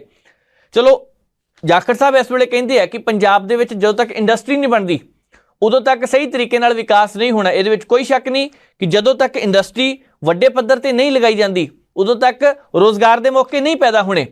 1951 ਜਦੋਂ ਪਹਿਲੀ 5 ਸਾਲਾ ਯੋਜਨਾ ਆਈ ਸੀ ਤਾਂ ਮਹਾਲ ਨੋਬਿਸ ਉਹਨਾਂ ਨੇ ਵੀ ਇਹੀ ਗੱਲ ਕੀਤੀ ਸੀ ਕਿ ਦੇਸ਼ ਦੀ ਜੇਕਰ ਤਰੱਕੀ ਕਰਨੀ ਹੈ, ਇੱਕ ਖੇਤੀ ਖੇਤਰ ਵੱਲ ਧਿਆਨ ਦਿੱਤਾ ਜਾਵੇ ਤੇ ਦੂਸਰੇ ਨੰਬਰ ਤੇ ਉਦਯੋਗਾਂ ਦਾ ਵਿਕਾਸ ਕੀਤਾ ਜਾਵੇ। ਪਹਿਲੀਆਂ 4-5 ਸਾਲਾਂ ਯੋਜਨਾ ਦੇ ਵਿੱਚ ਇਹ ਗੱਲਾਂ ਕਹੀਆਂ ਗਈਆਂ, ਪਰ ਇੱਕ ਵਾਰ ਨਹੀਂ ਟਾਰਗੇਟ ਪੂਰਾ ਹੋਇਆ, ਪਰ ਕੰਮ ਚੱਲਦਾ ਰਿਹਾ। ਹੁਣ ਵੀ ਤਾਂ ਕਹਿੰਦੇ ਹੀ ਹੈ ਕਿ ਟਾਰਗੇਟ ਪੂਰਾ ਕਰਾਂਗੇ, ਨਹੀਂ ਟਾਰਗੇਟ ਹੁੰਦਾ ਪਿਆ ਪੂਰਾ। ਖੇਤੀ ਖੇਤਰ ਜਦੋਂ ਇਹ ਕਹਿੰਦੇ ਆ ਕਿ ਕਿਸਾਨਾਂ ਦੀ ਆਮਦਨ ਦੁੱਗਣੀ ਕਰ ਦੇਣੀ ਹੈ, ਜਦੋਂ ਕਿਸਾਨਾਂ ਦੇ ਨਾਲ ਵੱਡੇ ਵੱਡੇ ਵਾਅਦੇ ਕੀਤੇ ਜਾਂਦੇ ਆ, ਵਾਅਦੇ ਪੂਰੇ ਨਹੀਂ ਹੁੰਦੇ, ਫੂਕ ਨਿਕਲ ਜਾਂਦੀ ਹੈ ਪਹਿਲਾਂ ਹੀ। ਤਾਂ ਇਹ 1951 ਵਿੱਚ ਵੀ ਵਾਅਦਾ ਸੀਗਾ, 2023-24 ਦੇ ਵਿੱਚ ਵੀ ਵਾਅਦਾ 5 ਸਾਲਾ ਯੋਜਨਾ 'ਚ ਹੈਗਾ, ਕਿਉਂਕਿ 5 ਸਾਲਾਂ ਯੋਜਨਾਵਾਂ ਦੇ ਆਧਾਰ ਤੇ ਹੀ ਬਜਟ ਬਣਾਇਆ ਜਾਂਦਾ। ਬਜਟ ਵਿੱਚ ਕਿਹੜੇ ਸੈਕਟਰ ਵਿੱਚ ਕਿੰਨਾ ਪੈਸਾ ਰੱਖਣਾ, ਇਹ ਸਾਰਾ ਕੁਝ ਉਹ 'ਚ ਨਿਰਧਾਰਿਤ ਕੀਤਾ ਜਾਂਦਾ, ਪਰ ਨਹੀਂ ਮਿਲਦਾ ਪਿਆ, ਨਹੀਂ ਹੋ ਰਿਹਾ। ਕਰੋਨਾ ਕਾਲ ਸੀ, ਸਾਰੇ ਸੈਕਟਰ ਹੇਠਾਂ ਵੱਲ ਸੀ, ਇੱਕ ਖੇਤੀ ਸੈਕਟਰ ਇਸ ਤਰ੍ਹਾਂ ਦਾ ਸੀਗਾ ਜਿਹੜਾ ਵਿਕਾਸ ਦੀ ਦਰ ਨੂੰ ਅੱਗੇ ਵੱਲ ਵਧਾ ਰਿਹਾ ਸੀਗਾ। ਤੇ ਜੇਕਰ ਉਦੋਂ ਵੀ ਨਹੀਂ ਪਤਾ ਲੱਗਿਆ ਕਿ ਇੰਨਾ ਕੁਝ ਹੋ ਸਕਦਾ ਤੇ ਹੁਣ ਕਾਹਤੋਂ। ਉਹ ਵੱਖਰੀ ਗੱਲ ਹੈ ਕਿ 1991 ਦੇ ਵਿੱਚ ਜਦੋਂ ਵਿੱਤ ਮੰਤਰੀ ਡਾਕਟਰ ਮਨਮੋਹਨ ਸਿੰਘ ਸੀਗੇ ਤਾਂ ਉਹਨਾਂ ਨੇ ਇੱਕ ਪਾਲਿਸੀ ਲਿਆਂਦੀ LPG, ਲਿਬਰਲਾਈਜੇਸ਼ਨ, ਪ੍ਰਾਈਵੇਟਲਾਈਜੇਸ਼ਨ ਤੇ ਗਲੋਬਲਾਈਜੇਸ਼ਨ। ਉਸ ਵੇਲੇ ਵਿਦੇਸ਼ਾਂ ਤੋਂ ਬਹੁਤ ਸਾਰੀਆਂ ਕੰਪਨੀਆਂ ਇੱਧਰ ਆਈਆਂ। ਉਹ ਸਮਾਂ ਉਹ ਸੀ ਜਦੋਂ ਮੰਦੀ ਦੇ ਹਾਲਾਤ ਸੀਗੇ, ਦੇਸ਼ ਨੂੰ ਬਚਾਇਆ। ਪਰ ਅੱਜ ਕੁਝ ਇਦਾਂ ਦਾ ਕਰਨ ਦੀ ਜ਼ਰੂਰਤ ਹੈ ਕਿਉਂਕਿ ਮੰਦੀ ਦੇ ਹਾਲਾਤ ਇਸ ਵੇਲੇ ਵੀ ਦਿਖਾਈ ਦੇ ਰਹੇ ਨੇ। ਵਿਸ਼ਵ ਦੇ ਕਈ ਦੇਸ਼ਾਂ ਵਿੱਚ ਹੈ, ਅਮਰੀਕਾ ਵਰਗੇ ਮੁਲਕ ਵਿੱਚ ਹੈ, ਟਰੱਕਾਂ ਦਾ ਬਿਜ਼ਨਸ ਖਤਮ ਹੋ ਕੇ ਰਹਿ ਗਿਆ, ਲੋਡ ਖਤਮ ਹੋ ਕੇ ਰਹਿ ਗਏ ਨੇ। ਦੱਸ ਸਕਦੇ ਸਾਨੂੰ ਸਾਡੇ ਦਰਸ਼ਕ ਨੇ ਜਿਹੜੇ ਵੀ ਦੇਖਦੇ ਆ ਉੱਥੋਂ, ਉਹ ਦੱਸ ਸਕਦੇ ਆ ਕਿ ਕਿਸ ਤਰ੍ਹਾਂ ਦੇ ਹਾਲਾਤ ਨੇ ਉੱਥੇ। ਕੈਨੇਡਾ ਵਿੱਚ ਵੀ ਇਹੀ ਹਾਲਾਤ ਬਣਦੇ ਜਾ ਰਹੇ ਨੇ। ਇਹੀ ਹਾਲਾਤ ਆਉਣ ਵਾਲੇ ਦਿਨਾਂ ਦੇ ਦੌਰਾਨ ਹੋ ਸਕਦਾ UK ਵਿੱਚ ਵੀ ਬਣ ਜਾਣ। UK ਵਿੱਚ ਤਾਂ ਬਹੁਤ ਜ਼ਿਆਦਾ ਹੜਤਾਲ ਹੋ ਰਹੀਆਂ ਨੇ। ਮਤਲਬ ਕਿ ਮੰਦੀ ਦੇ ਸੰਕੇਤ ਦਿਖਾਈ ਦੇ ਰਹੇ ਆ। ਮੰਦੀ ਅੱਜ ਆਉਂਦੀ ਹੈ, ਸਾਲ ਨੂੰ ਆਉਂਦੀ ਹੈ, ਕਿਹਾ ਨਹੀਂ ਜਾ ਸਕਦਾ। ਰੀਅਲ ਸਟੇਟ ਦਾ ਕਾਰੋਬਾਰ ਕਿੰਨਾ ਸੀਗਾ, ਅੱਜ ਕਿਉਂ ਘਟਿਆ, ਕੀ ਕਾਰਨ ਹੈ? ਵਿਸ਼ਵ ਦੇ ਕਈ ਦੇਸ਼ਾਂ ਵਿੱਚ ਹੈ, ਕਰੋਨਾ ਤੋਂ ਬਾਅਦ ਮਾਰ ਪਈ, ਕਰੋਨਾ ਦੇ ਕਰਕੇ ਕਈ ਝੰਬੇ ਗਏ, ਪਰ ਕਈ ਹੋਰ ਵੀ ਕਾਰਨ ਨੇਗੇ, ਕਈ ਹੋਰ ਵੀ ਕਾਰਨ ਹੈ। ਪਰ ਇਹ ਸਮਝਣ ਦੀ ਜ਼ਰੂਰਤ ਹੈ ਕਿ ਇਸ ਵੇਲੇ ਜੇਕਰ ਪੰਜਾਬ ਦਾ ਵਿਕਾਸ ਵੀ ਕੀਤਾ ਜਾ ਸਕਦਾ ਤੇ ਉਦਯੋਗਾਂ ਦੇ ਵਿਕਾਸ ਤੋਂ ਇਲਾਵਾ ਉਹ ਵਿਕਾਸ ਅਧੂਰਾ ਹੈ ਤੇ ਉਦਯੋਗਾਂ ਦੇ ਵਿਕਾਸ ਨੂੰ ਉੱਪਰ ਚੁੱਕਣ ਦੇ ਲਈ ਕੰਮ ਕਰਨ ਦੀ ਜ਼ਰੂਰਤ ਹੈ।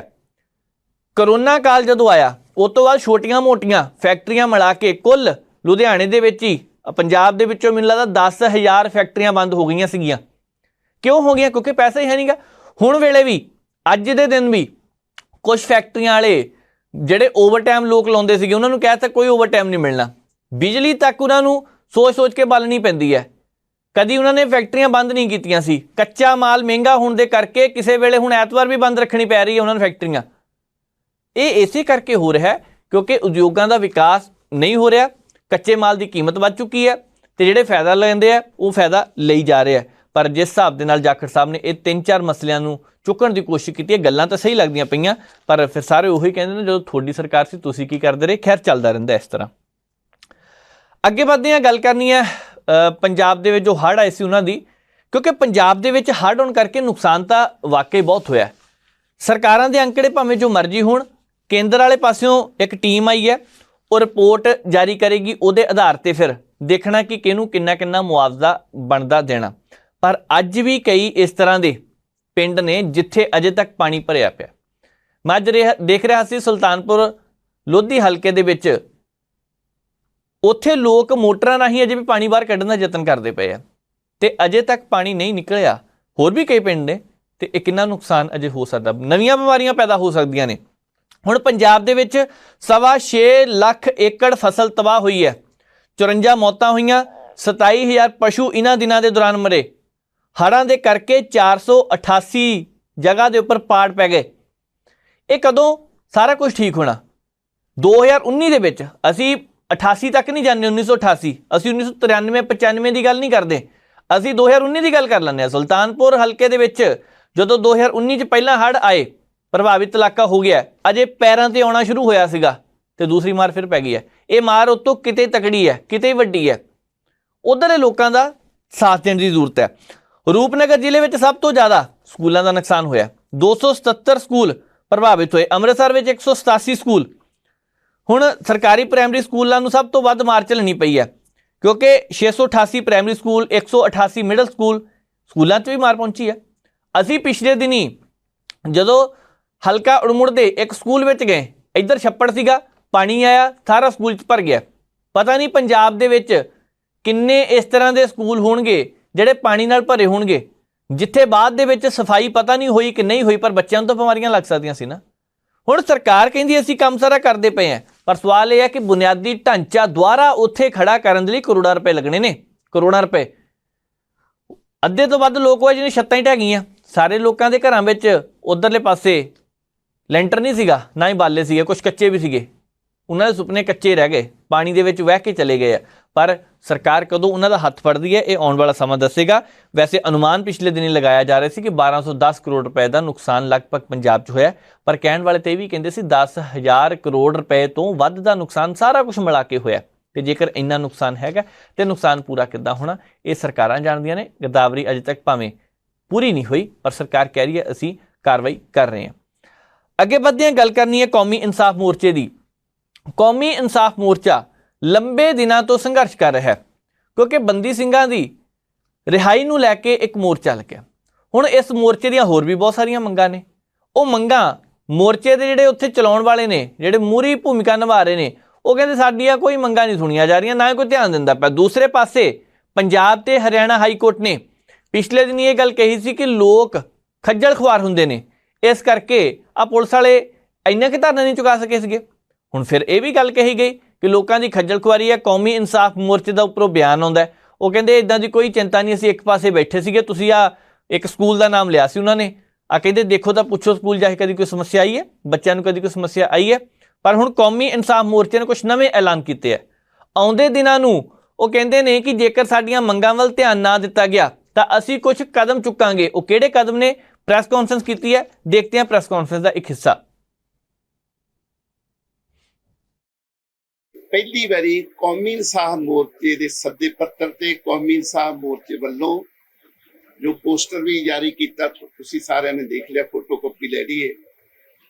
ਇੱਥੇ ਘੱਟ ਤੋਂ ਘੱਟ ਵੀ 60 ਮਹਾਂਪੁਰਖ ਸੰਤ ਮਹਾਤਮਾ ਜਿਨ੍ਹਾਂ ਦੀ ਸਾਲ ਦੀ ਬੁਕਿੰਗ ਰਹਿੰਦੀ, 6 ਮਹੀਨੇ ਉਹਨਾਂ ਕੋਲ ਟਾਈਮ ਨਹੀਂ ਹੁੰਦਾ, ਉਹ ਇੱਥੇ ਕੌਮੀ ਇਨਸਾਫ ਮੋਰਚੇ ਦੇ ਸੱਦੇ ਪੱਤਰ ਤੇ ਆ ਰਹੇ ਨੇ। 2-3 ਘੰਟੇ ਕੀਰਤਨ ਕਰਨਗੇ।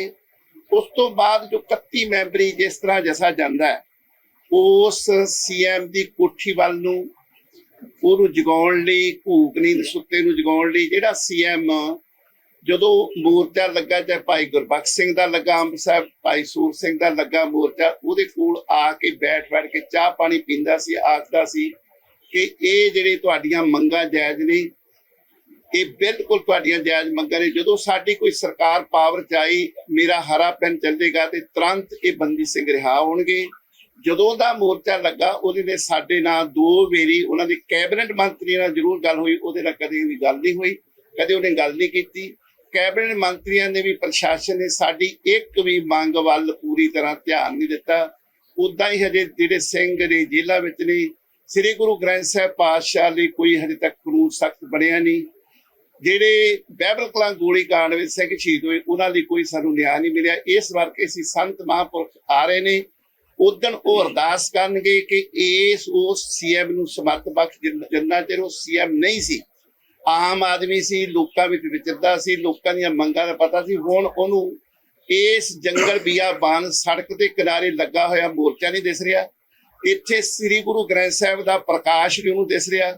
ਇੱਥੇ ਸਾਡੀਆਂ ਜਿਹੜੀਆਂ ਬਜ਼ੁਰਗ ਮਾਵਾਂ, ਭੈਣਾਂ, ਧੀਆਂ, ਬੱਚੇ, ਬਜ਼ੁਰਗ ਸੜਕਾਂ ਦੇ ਕਿਨਾਰੇ ਉਹਨੂੰ ਦਿਖਦੇ ਨੇ। ਸਾਡੀਆਂ ਕੋਈ ਮੰਗ ਨਹੀਂ ਮੰਨ ਰਿਹਾ। ਉਹਨੂੰ ਜਗਾਉਣ ਵਾਸਤੇ, ਉਹਦੇ ਵਾਸਤੇ ਉਹਨੂੰ ਮਾਲਕ ਸਮਰਥ ਬਖਸ਼ੇ, ਉਹਨੂੰ ਜਗਾਉਣ ਵਾਸਤੇ ਅਰਦਾਸ ਕਰਨੀ। ਏਡੇ ਮਹਾਂਪੁਰਖ ਪਹੁੰਚ ਰਹੇ ਨੇ। 13 ਅਗਸਤ ਜੋ ਪਰਸੋਂ ਨੂੰ ਆ ਰਿਹਾ, 10 ਵਜੇ ਉਹਨਾਂ ਨੇ ਤਕਰੀਬਨ ਸਾਰੇ ਨੇ ਪਹੁੰਚ ਜਾਣਾ ਵਾ। ਉਸ ਵਾਸਤੇ ਅਸੀਂ ਤੁਹਾਨੂੰ ਬੇਨਤੀ ਕਰਦੇ ਹਾਂ, ਪੋਸਟਰ ਜਾਰੀ ਕੀਤਾ।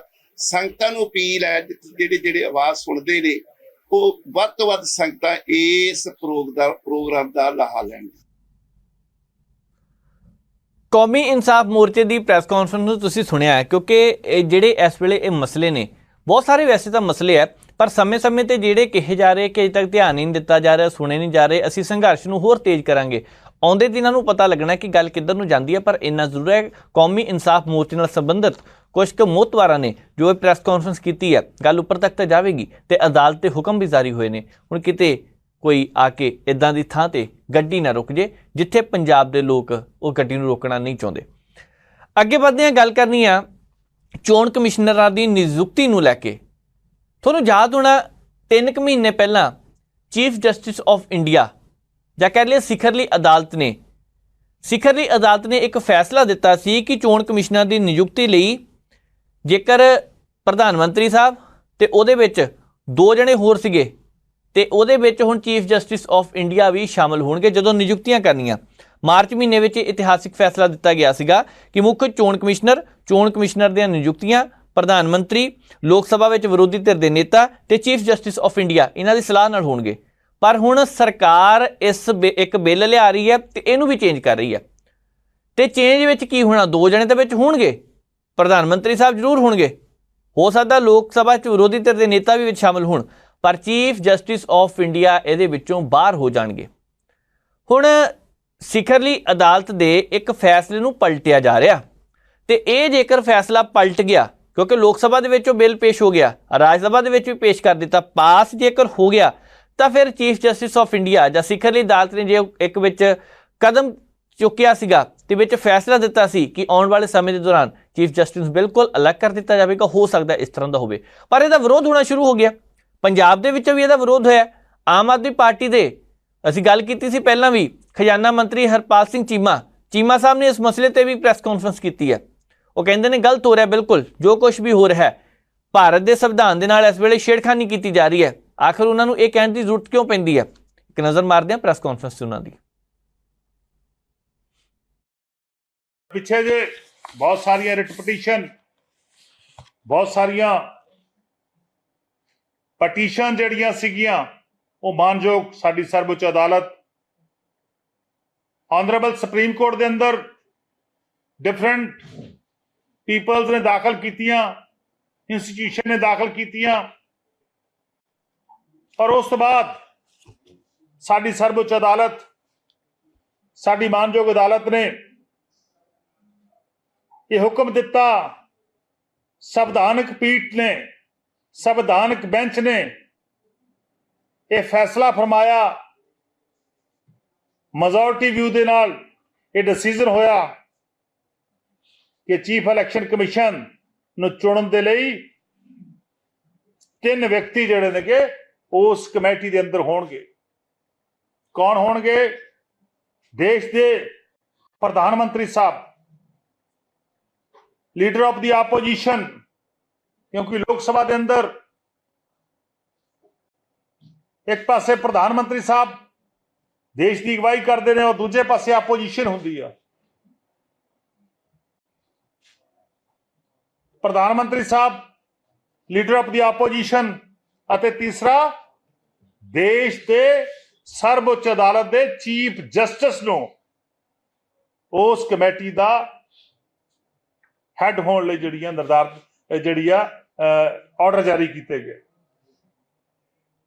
ਤਾਂ ਕਿ ਟ੍ਰਾਂਸਪੇਰੈਂਸੀ, ਪਾਰਦਰਸ਼ਤਾ ਰਹੇ, ਤਾਂ ਕਿ ਪਾਵਰ ਦਾ ਮਿਸਯੂਜ਼ ਨਾ ਹੋ ਸਕੇ, ਤਾਂ ਕਿ ਸੱਤਾ ਦਾ ਦੁਰਉਪਯੋਗ ਨਾ ਹੋ ਸਕੇ, ਤਾਂ ਕਿ ਕੋਈ ਗਲਤ ਵਿਅਕਤੀ ਉਸ ਅਹੁਦੇ ਤੇ ਤੈਨਾਤ ਨਾ ਹੋ ਜਾਏ, ਕਿਉਂਕਿ ਲਾਉਣ ਦੀ ਪ੍ਰਕਿਰਿਆ ਬੜੀ ਔਖੀ ਹੈ।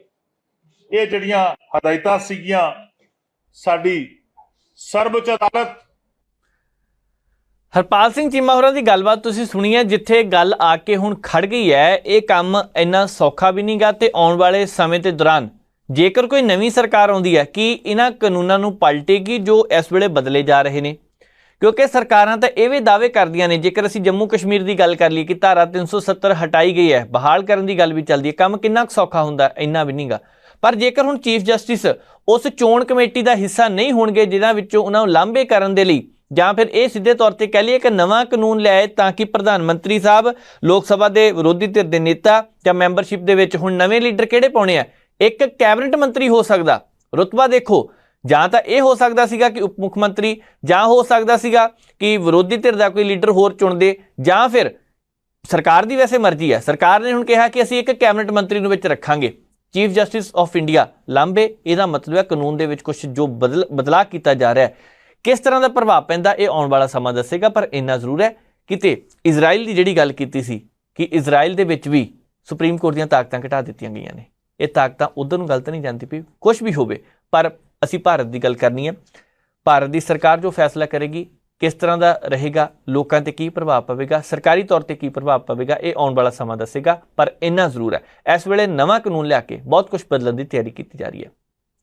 ਵੇਲਾ ਜਾਣ ਦਾ ਸਮਾਂ ਹੋਰ ਇਜਾਜ਼ਤ ਨਹੀਂ ਦਿੰਦਾ।